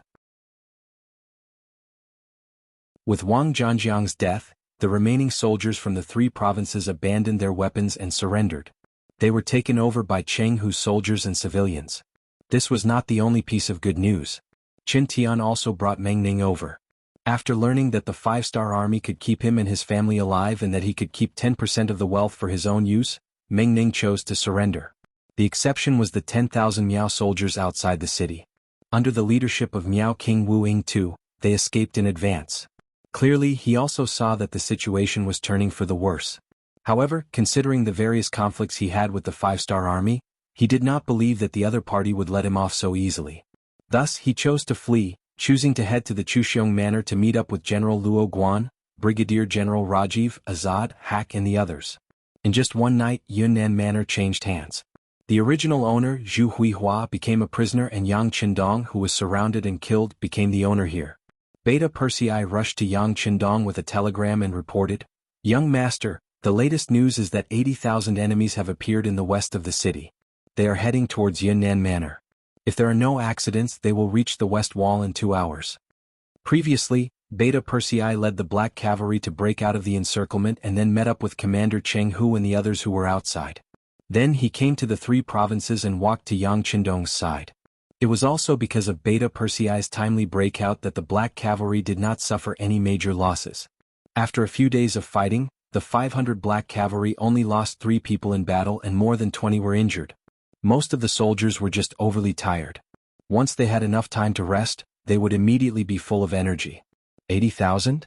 After Yang Qindong heard this, his expression did not change. He knew that this was the last force that Zhu Huihua left in Yunnan province. There was nothing to be afraid of against an enemy that had no backup.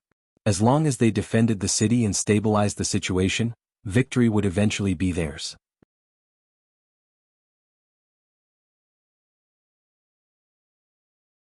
Chapter 1586. How many people can we mobilize? Yang Qindong asked Beta Persei, thinking that they would need an army to defend the city. Young master, we have about 40,000 soldiers at our disposal. Among them, 30,000 are surrendered soldiers. However, not many of them are capable of fighting. There are also several tens of thousands of commoners. If we call upon them, they can also go up the tower to help. Hearing this answer, Yang Qindong knew that it would not be easy to rely on these people to defend the city. So he continued to ask, "Where are our reinforcements?" The closest one is the 20,000 reinforcements led by Yao Yingjun. They have already arrived at Chujing Prefecture in the northeast. They will arrive before noon tomorrow. The fastest one is the world's first cavalry army. They have already passed Yuanjiang Prefecture. If there are no accidents, they will arrive tomorrow night. There are also the other main reinforcements. They will arrive in about 2 to 4 days. Beta Persei reported to Yang Qindong with a timetable calculated by Wang Shan. So, we can only rely on ourselves from today until noon tomorrow? When Yang Qindong said this, the corner of his mouth trembled slightly. He thought to himself, this is good. Let the people here see the cruelty of war and let them know that peace is not easy to come by. Beta Persei, go find Yang San and Commander Cheng Hu. Send out all the surrendered soldiers from the 3 provinces as well as the civilians who can go up the city. Let them go up the city. Don't be afraid of spending money and don't be afraid of dying. It is time to let some people see the benefits of joining Yang Xie. Yang Qindong said as if he had made some kind of decision. Beta Persei nodded heavily. He already understood Yang Qindong's meaning and knew what to do. With this order, the entire Yunnan prefecture became busy again. Yang San, who had been hiding in the dark, also appeared in front of everyone with a group of secret agents. They began to mobilize the civilians to go up the city tower to defend the city.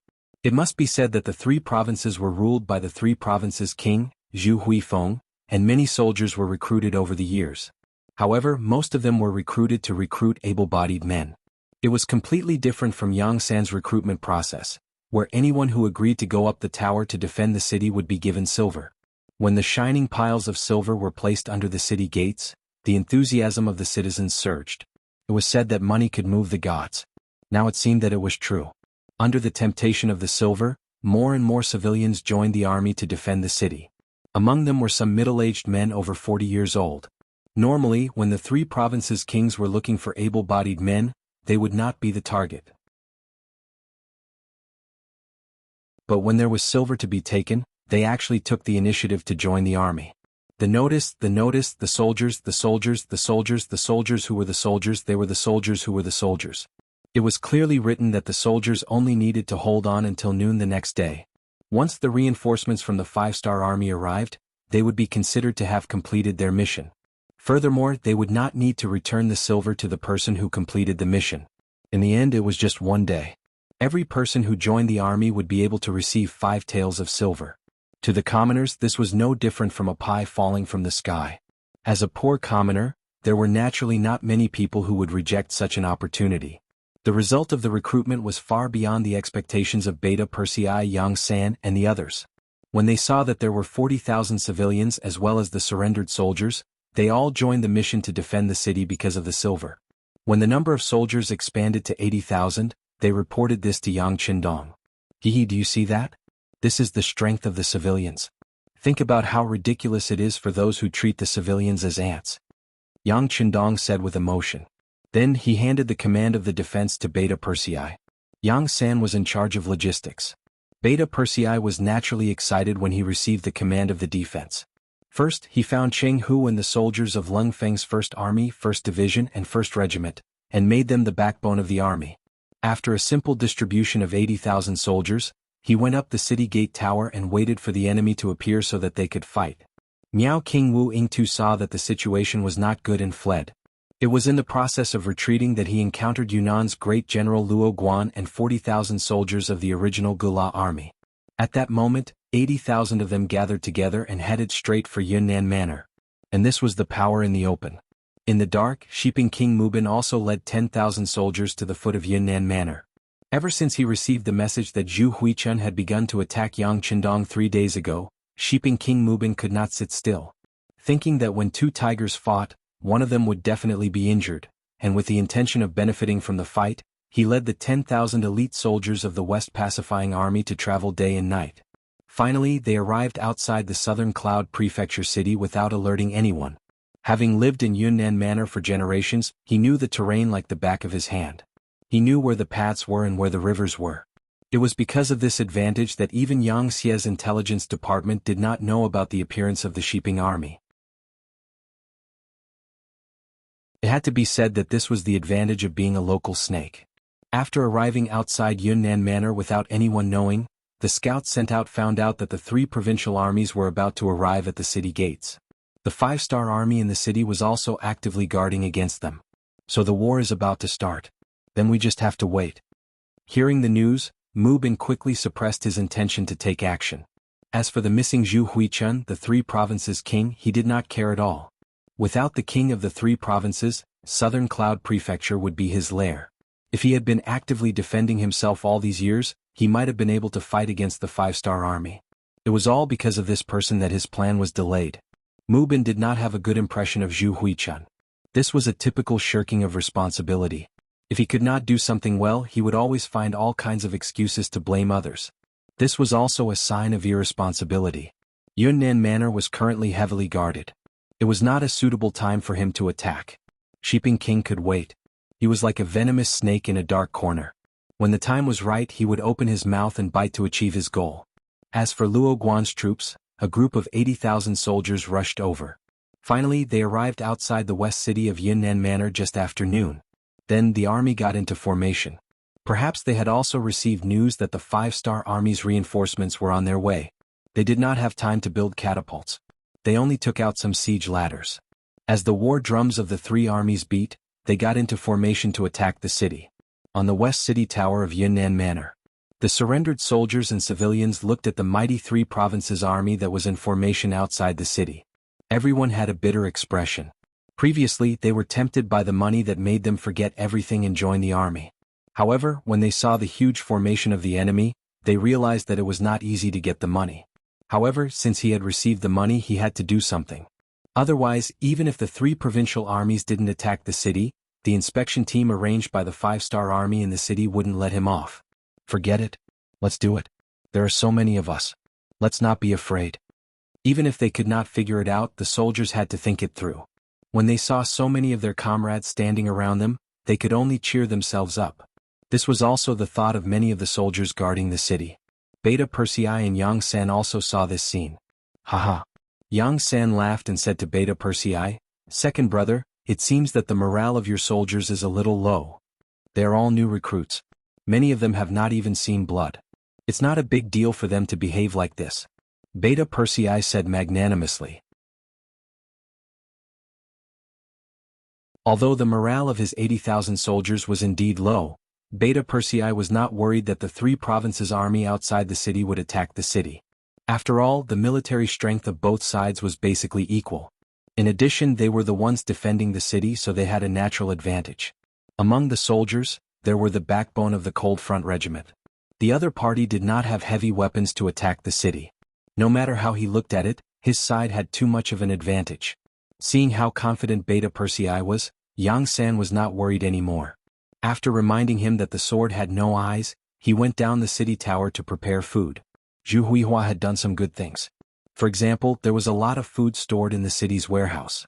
This was originally for his recruitment and independence, but now it was all given to Yang San.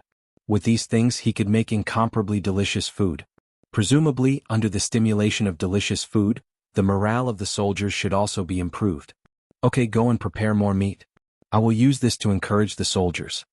Beta Persei naturally knew the importance of food to the soldiers. He smiled and sent Yang San away.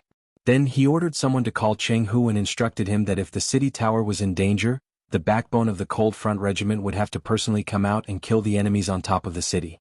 Second brother, don't worry. It's only because the 6th young master didn't allow firearms.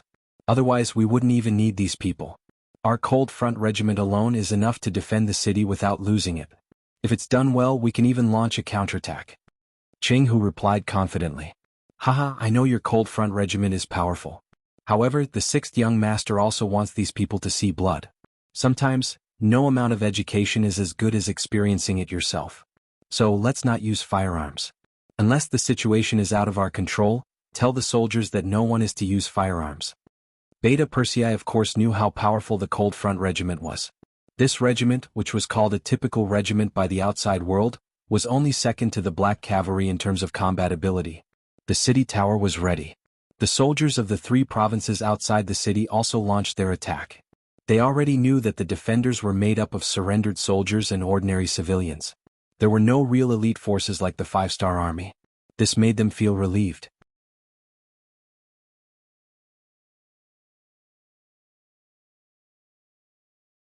Chapter 1587. The 5-star army had fought battles all over the country and had already made a great name for themselves.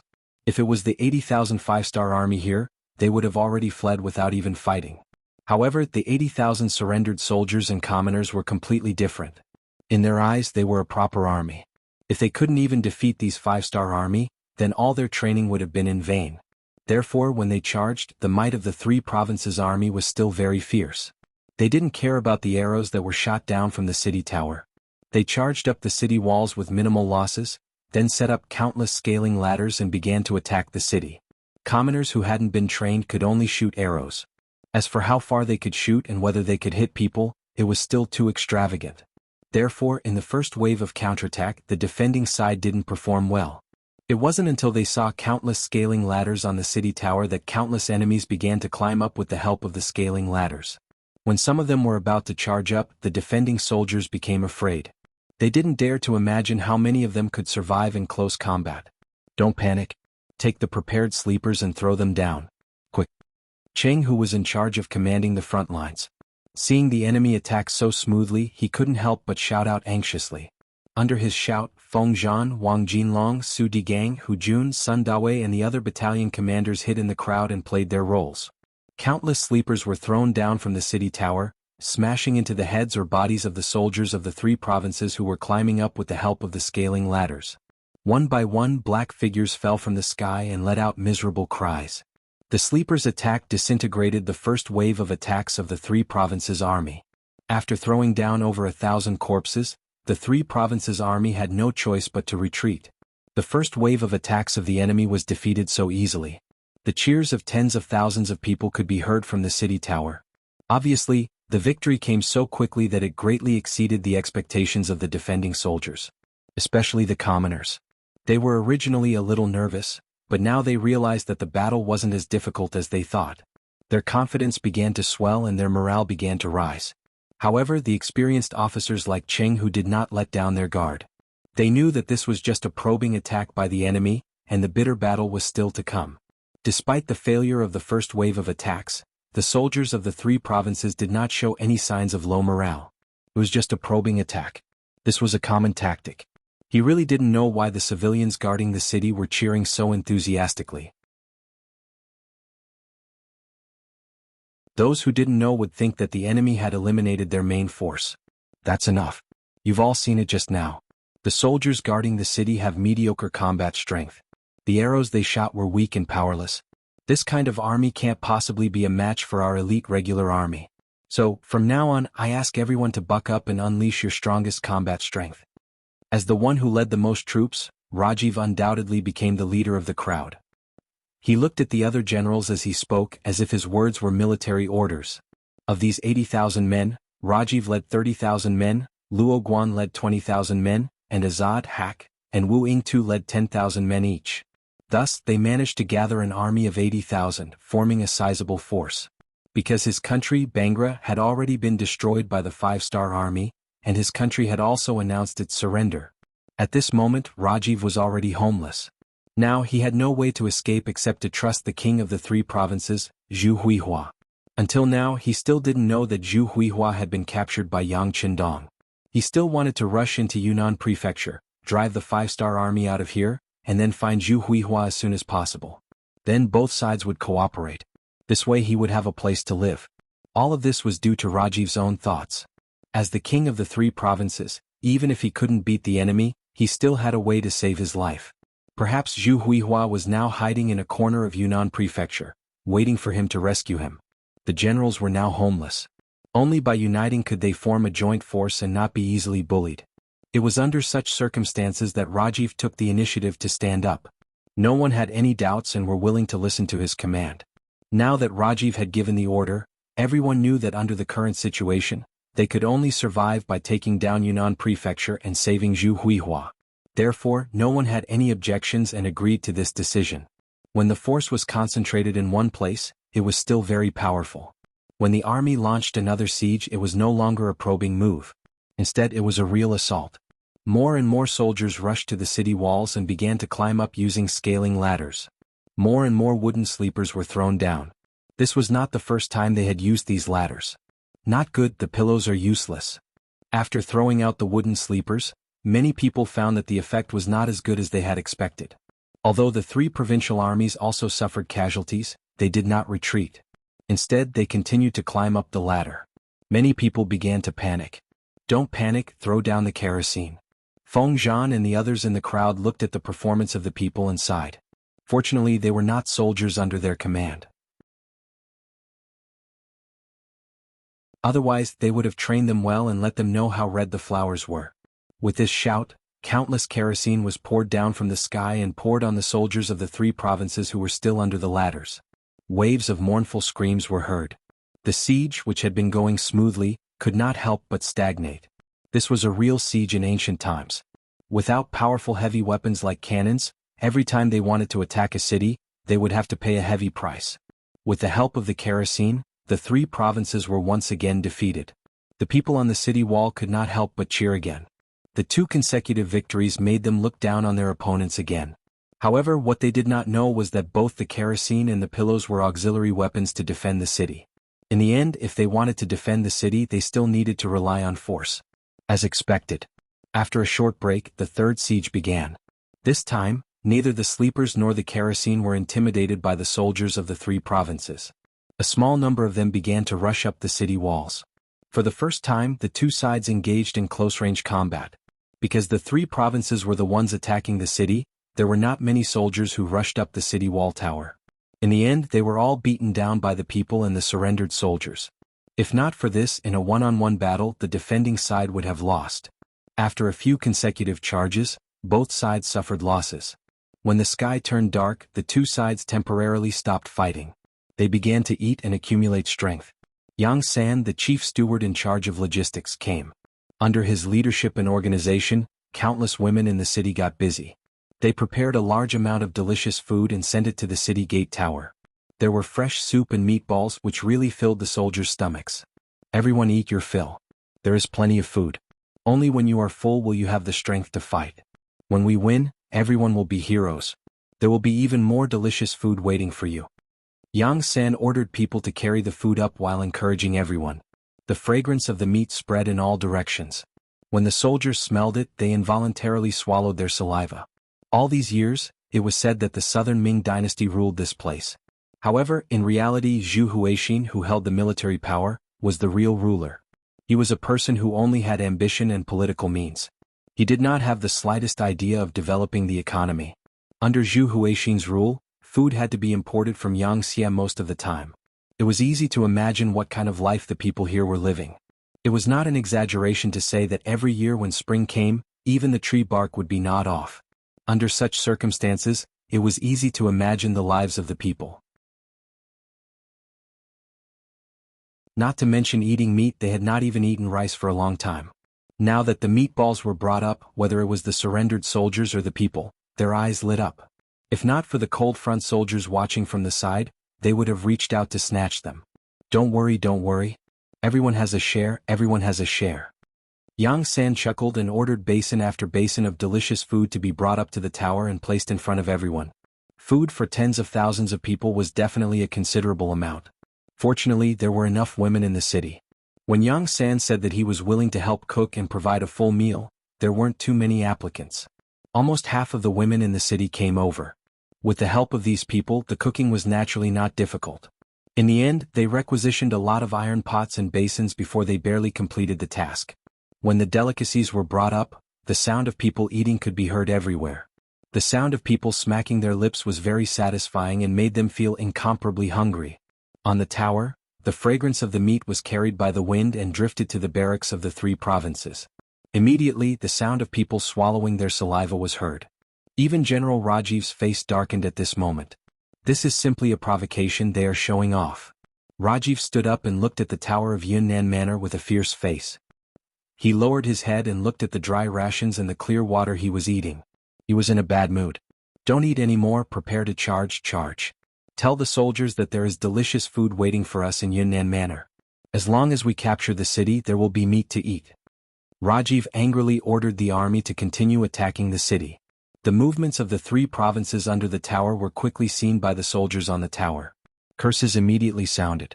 Damn it, they actually don't want us to eat properly. These bastards. I haven't eaten my fill yet and they are coming. Are they rushing to their deaths?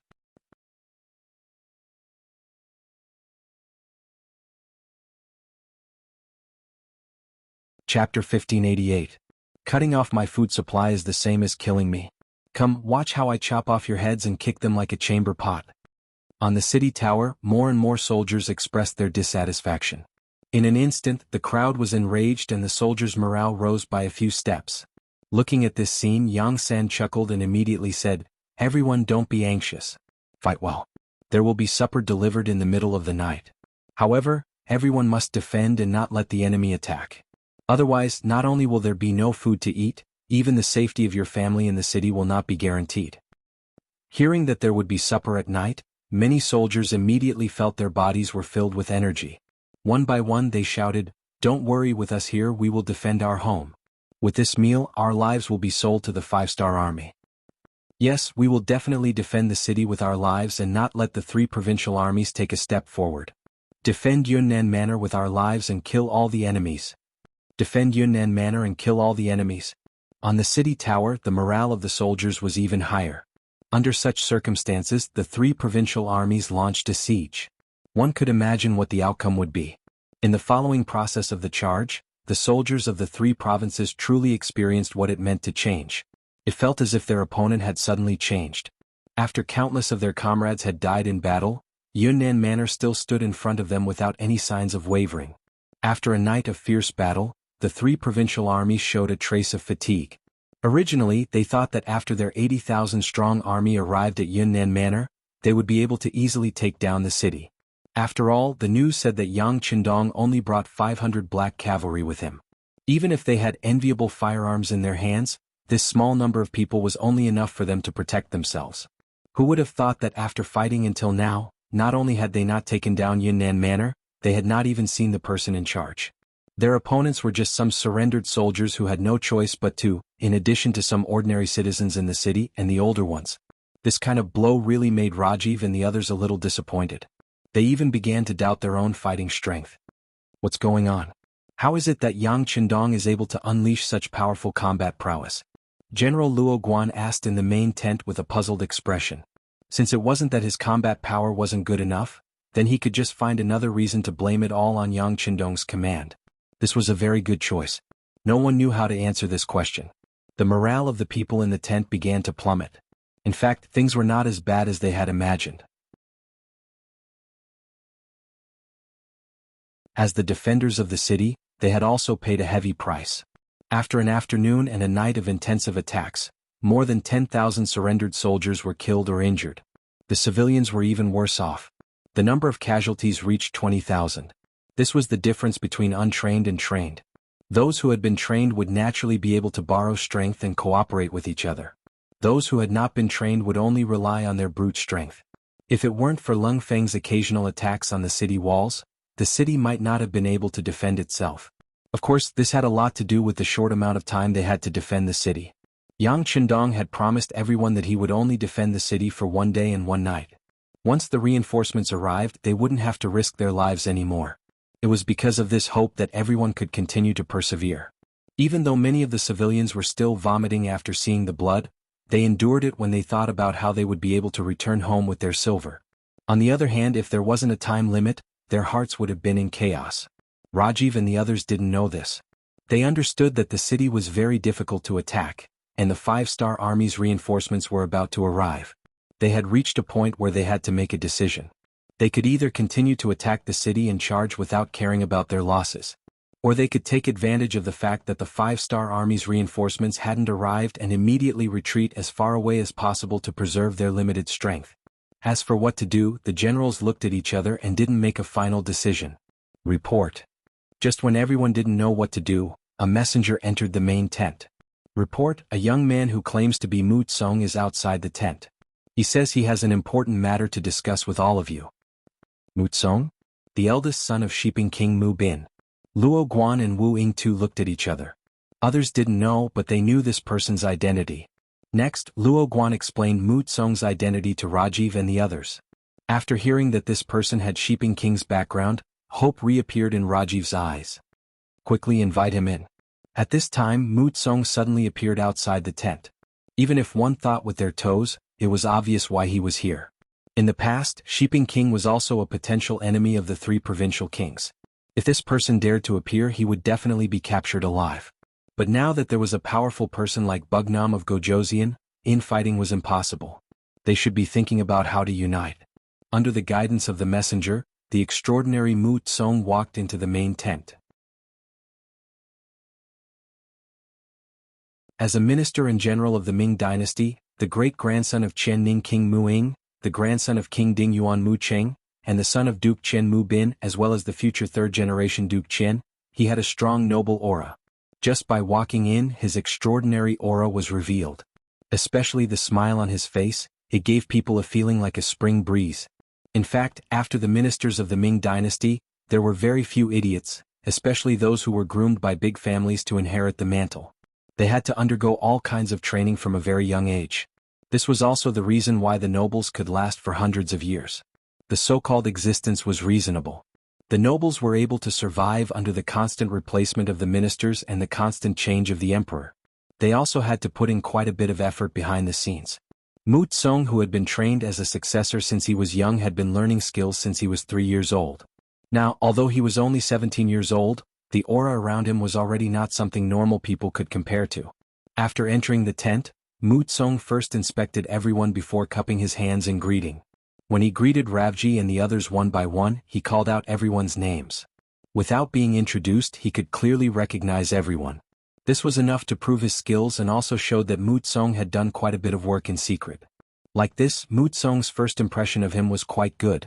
Rafi spoke up and gave them a seat. The 6 of them sat down together. After Mu Tsong sat down, Rafi looked at Luo Guan.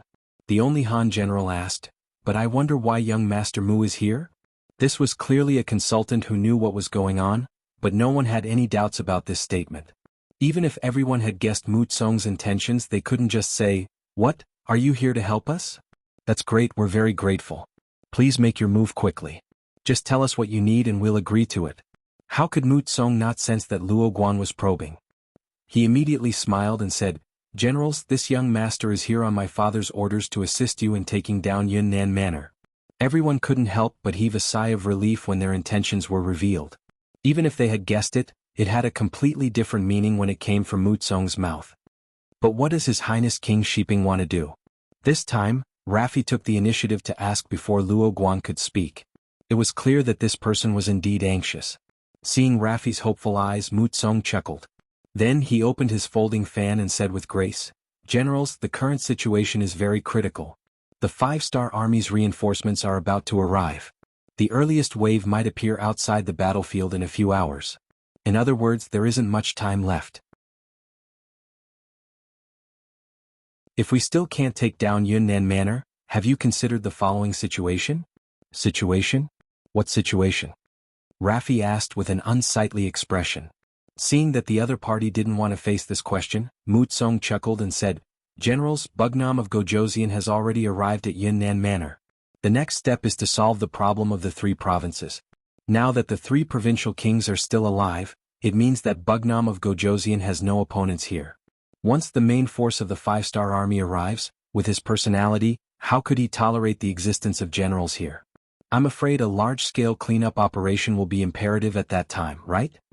Everyone's expression sank. This was exactly what they were worried about. If they didn't consider this problem, they would have already retreated. Why would they be stuck in a dilemma here? Since no one objected, Mu Tsong continued, "Now that Bangla has been destroyed by Bugnam of Gojoseon and the 3 provincial kings are missing, everyone has become rootless duckweeds. If we don't think of a way to join a new faction, we can't think of any other outcome other than being destroyed." "Alright. You don't have to think about where you can't go in the world. The truth is that other than Nanming, the surrounding areas have been occupied by the 5-star army. Even if you want to go, you don't have a direction." Rajiv's and the others' faces turned uglier and uglier as they listened to Lin Yun's words. Faced with this kind of humiliating words, they really wanted to object. However, they helplessly found that what Mu Tsong said was right. Even if they wanted to refute, they didn't know what to say. Everyone's silence was enough to explain the problem. Mu Tsong knew that the time had come, so he opened his mouth again and tried to recruit. "Generals, there are only 2 paths in front of you now. First, immediately surrender to Bugnam of Gojoseon and you might be able to keep your life. But forget about glory and wealth. To be honest, with your actions and the fact that you attacked the city, it's already good enough that you can keep your life. As for the second path, it's to join my banner. As long as you're willing to join, you'll be a general of Nanming. My father can guarantee your safety and your current position. After all, no matter how powerful Bugnam of Gojoseon is, he's still a subject of the great Ming. How can a subject provoke his master?"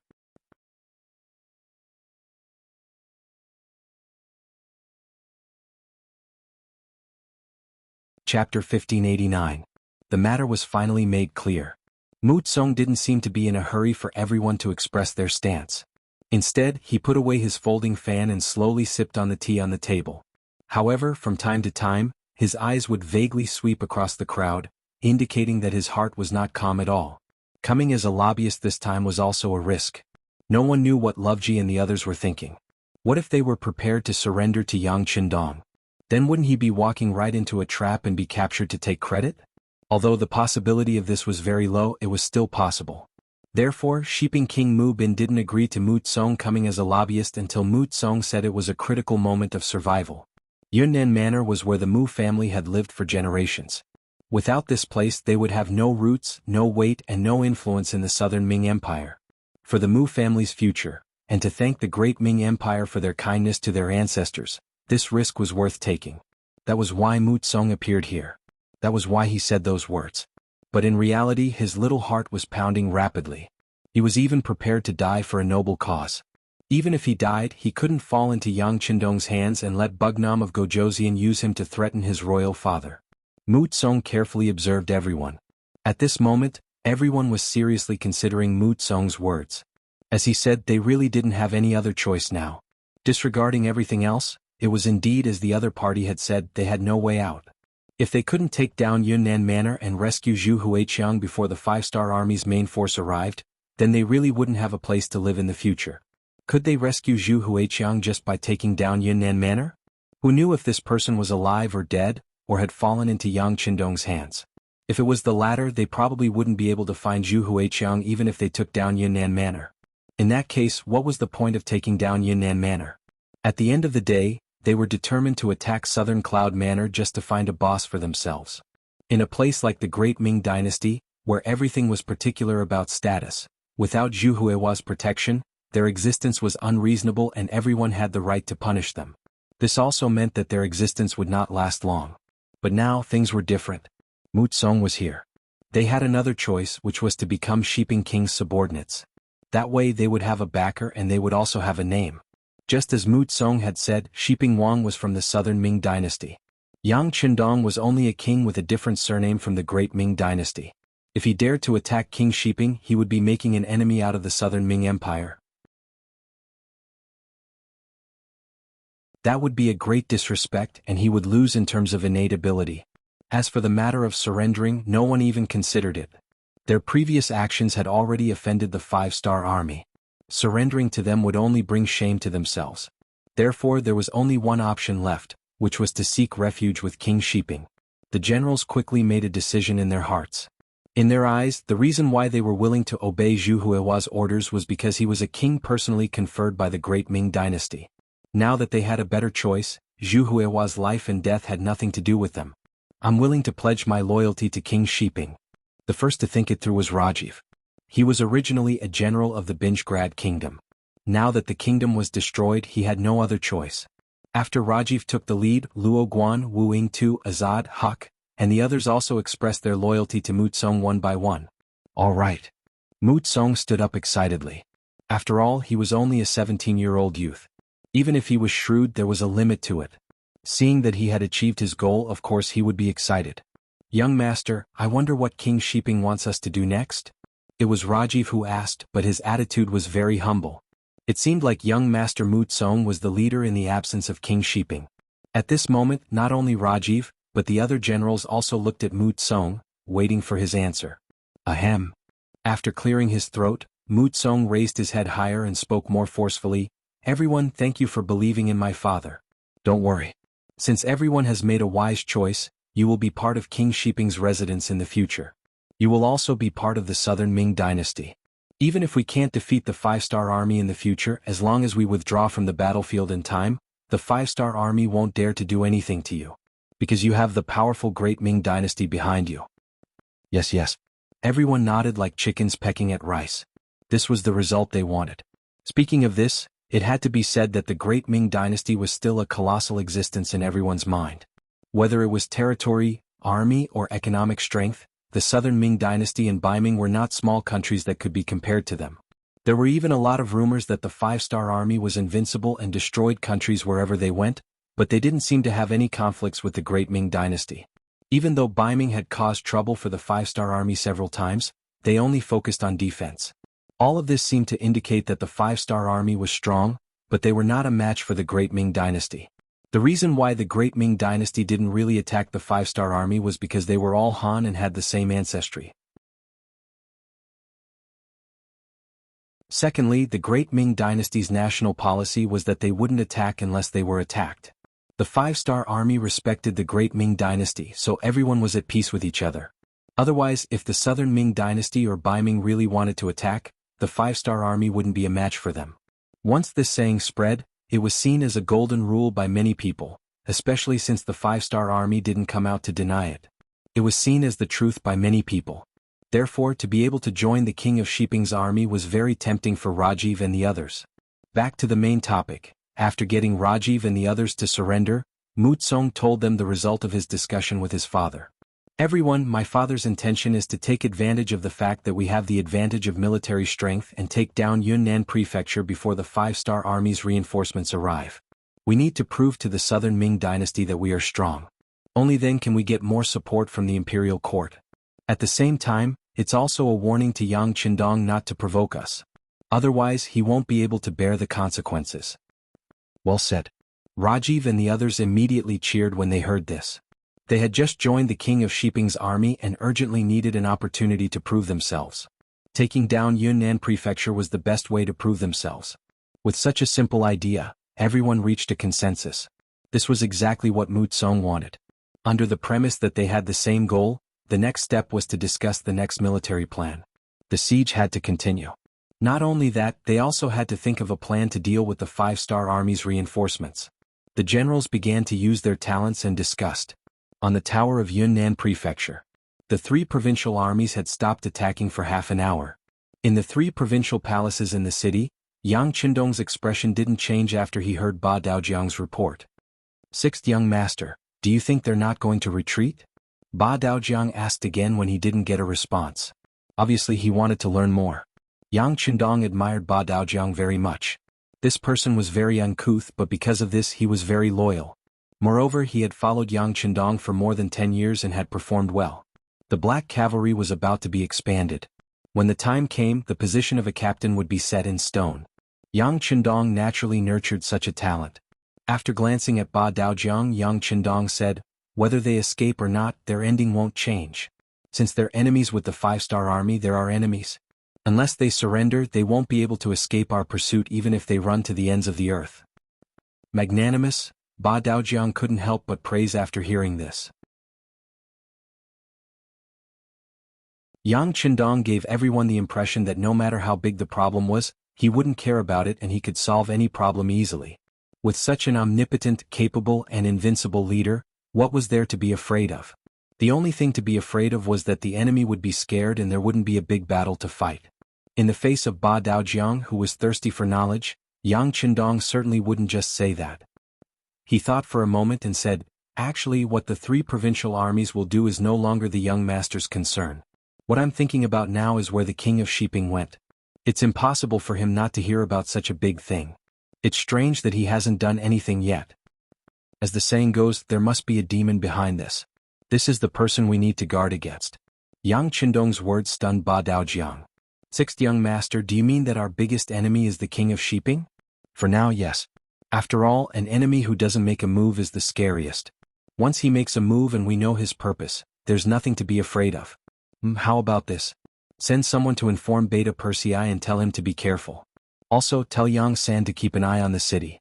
The Mu family has been living in Yunnan Prefecture for generations. No one knows how strong his hidden forces are here. There's no harm in being on guard. Yes. Ba Daojiang's expression became a lot more serious after hearing this. He had already understood the meaning behind Yang Qindong's words. The most threatening King of Shiping had not made a move until now. It was very likely that he was planning something in the dark. This was what they needed to guard against the most. While everyone's attention was still on the city defense battle, Yang Qindong had already seen the bigger picture. Ba Daojiang felt that he still needed to learn to be vigilant in times of peace. He needed to learn to be vigilant all the time.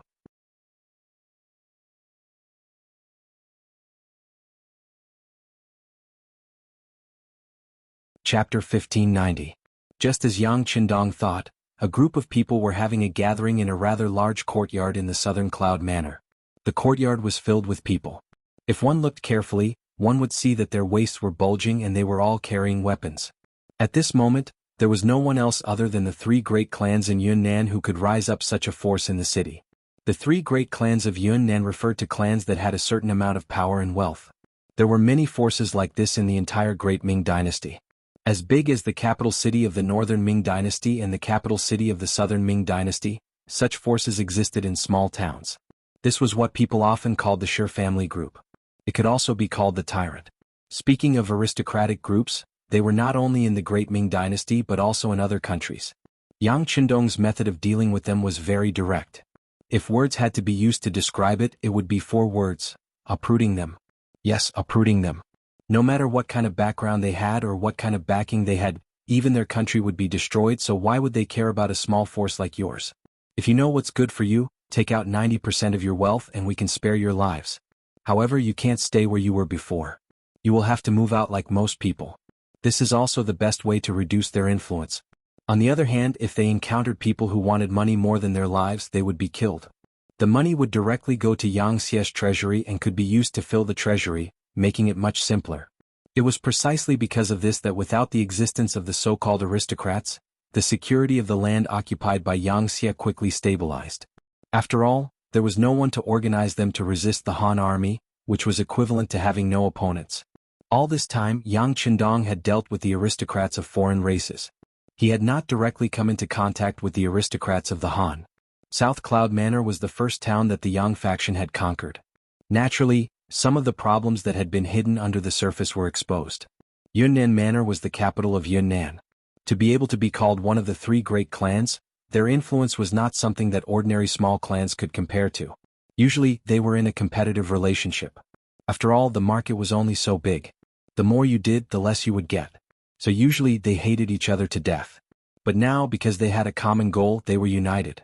There was no such thing as an eternal friend in the world, only eternal benefits. The so-called 3 great clans were the Qin clan, Wang clan, and Li clan. Speaking of which, these 3 families all had a close relationship with the king of the 3 provinces, Zhu Huixin.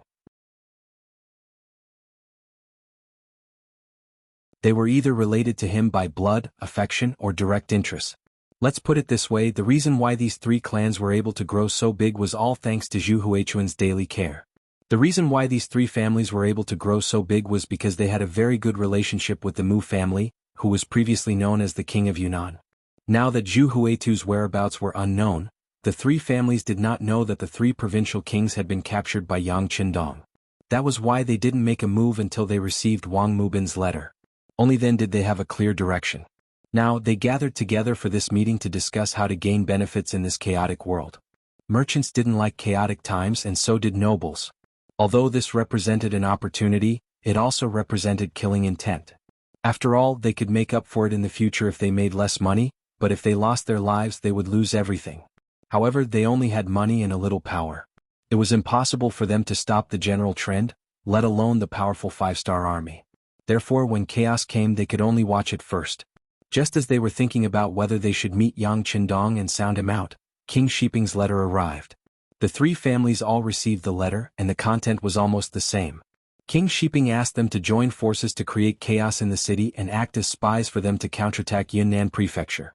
The letter also stated that Yang Qindong's daily behavior was quite cruel to the nobles. If the 3 families did not cooperate, they could only leave 10% of their wealth and get out of Yunnan Prefecture. It was this letter that completely made the 3 families make a choice, which was to become enemies with Yang Qindong. After all, their roots were in Yunnan Prefecture and they owned a lot of land and industries here. If they could take away their industries, what about their land? Therefore, once they really left this place, it meant that they would lose a lot. This was absolutely the same as taking away their lives. No one was willing to give up everything, take out the foundation that generations of their family had worked hard for decades or even hundreds of years. If they did that, they would not be able to see their ancestors after death. Since they didn't want to surrender, the only way left was to fight with their lives on the line. Fortunately, the main force of the 5-star army had not yet entered the city, so they still had a chance. Especially with King Shiping outside the city, it seemed that they had a high chance of winning. The 3 families sat together. The heads of the 3 families, Qin Inkong, Wang Shufu, and Li Jian, sat facing each other in the innermost secret room in the courtyard. Since the three families had made a decision, the next step was to see how much strength they could contribute. Qin Ing Kong was the first to speak. The Qin family can organize a team of 1,000 people. The Wang family can organize a team of 800 people. The Li family can also organize a team of 800 people. Wang Shufu and Li Jian also expressed their opinions one after another. For a big family like theirs, it was not difficult to gather such a number of people with guards and some workers. Moreover, the great Ming dynasty did not prohibit weapons from being sold in the market. It only prohibited armor from being sold in the market, so weapons were not a problem for them. With the strength of nearly 3,000 people in hand, the three heads of the big families looked at each other with a faint expression of excitement. They knew that once this matter was completed, they would definitely be great contributors. Their achievements in the future would definitely be greater than now. If they could even capture or even kill Bugnam of Gojoseon alive, it was very likely that they would be heavily rewarded by the imperial court of the southern Ming dynasty. That's right, the target of the three families was Yang Qindong, which was the original king residence of the three provinces where he was now. At this time, the defense of the king residence of the three provinces could be said to be extremely weak. All the forces that could be used were sent to the city tower to guard the city. This caused the defense of the king residence to be less than 1/10 of the usual. This was the time for them to attack. Under a surprise attack with the advantage of numbers, it was very likely that they would succeed. If that was the case, not only would the king of Shiping thank them, but the emperor of the southern Ming dynasty would also thank them. After all, Yang Qindong's existence was a huge threat to everyone. With the soldiers in hand, the next step was to discuss the invasion plan. Based on the three families' understanding of the southern Cloud Prefecture, they quickly formulated an invasion route to ensure that the army would be placed outside the king residence of the three provinces without attracting any attention and launch a fatal attack. Since there was time, the three heads then went to make arrangements. For example, the distribution of weapons and raising of morale required time. Therefore, they set the time for the attack to be 4 hours later, which was before noon. Yang Qindong was completely unaware of all this. Not only did he not know, but Yang Sen also did not receive any news. Compared to the three families that had been in the southern Cloud Prefecture for many years, Yang Sen's security bureau was considered an outsider. It was not difficult for them to hide some things. At this time, Yang Sen also received Yang Qindong's instructions. Then he arranged for scouts to go outside the city. Since the young master said that the king of Shiping was likely to be here, of course he would go and find out where the king of Shiping was. Yang San was on the move, but at this time the army of the three provinces outside the city had a bigger military operation, which was to ambush the first reinforcements of the five-star army, which was the troops of Yao Ingjun from Guizhou province. Taking advantage of the fact that they were the closest, Yao Ingjun persuaded Jiang Wuqing to surrender and led 20,000 troops straight to southern Cloud Prefecture.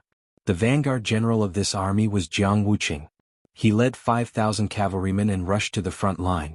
Since Jiang Wuqing had made the decision to surrender to the five-star army, of course he wanted to perform well. Therefore he gathered all the war horses and formed a team of 5,000 cavalrymen in order to be the first reinforcements to appear outside southern Cloud Prefecture. In this way it would be impossible for Yang Qindong not to remember him. They were determined to perform well. The closer they were to southern Cloud Prefecture, the faster the cavalrymen moved. Gradually they pulled away from Yao Ingjuan's 15,000 infantrymen and appeared at the place where the Mu family set up an ambush. After Rajiv and the others decided to surrender to the king of Shiping, the army of the three provinces was changed to the Mu family army. In a short period of time they changed their name again. Originally they were called the Bengal Army, then the Three Provinces Army, and now they were called the Mu Family Army. Perhaps it was because the name was changed too frequently that everyone simply did not care. After the name change, Mu Tsong was given the authority to lead the troops. He first arranged for Angela and Miao Ying to continue to lead the troops to attack southern Cloud Prefecture. He asked them to create a commotion to confuse the five-star army. Next, he brought Luo Guan, Azad, and Huck along with their 20,000 soldiers to set up an ambush on the official road from Tsujing Prefecture to southern Cloud Prefecture. This time Mu Bin had made a good plan. He had only sent out 10,000 soldiers, but he had used righteousness to recruit more than 50,000 helpers. In this battle, no matter if he won or lost, he would not suffer too much loss. He could even take the opportunity to weaken the strength of these surrendered generals. Wasn't that perfect? He only had 10,000 soldiers while Rajiv and the others had more than 50,000 soldiers. If the other party wanted to rebel against him, wouldn't he have no way to stop them? Now, whether it was a siege or an ambush, it was a good way to weaken the enemy's strength. When Rajiv and the others don't have enough troops, they would trust Zhao Hai more and be more obedient. You're tuning in to the Han Li's Wuxia Chronicles YouTube channel. We're so grateful for your support, and don't forget to subscribe to join us on this incredible journey through captivating stories. Your generosity through donations truly makes a world of difference, as it's the primary source of revenue that allows me to expand and enhance this channel for you. Thank you from the bottom of my heart for being a part of this adventure.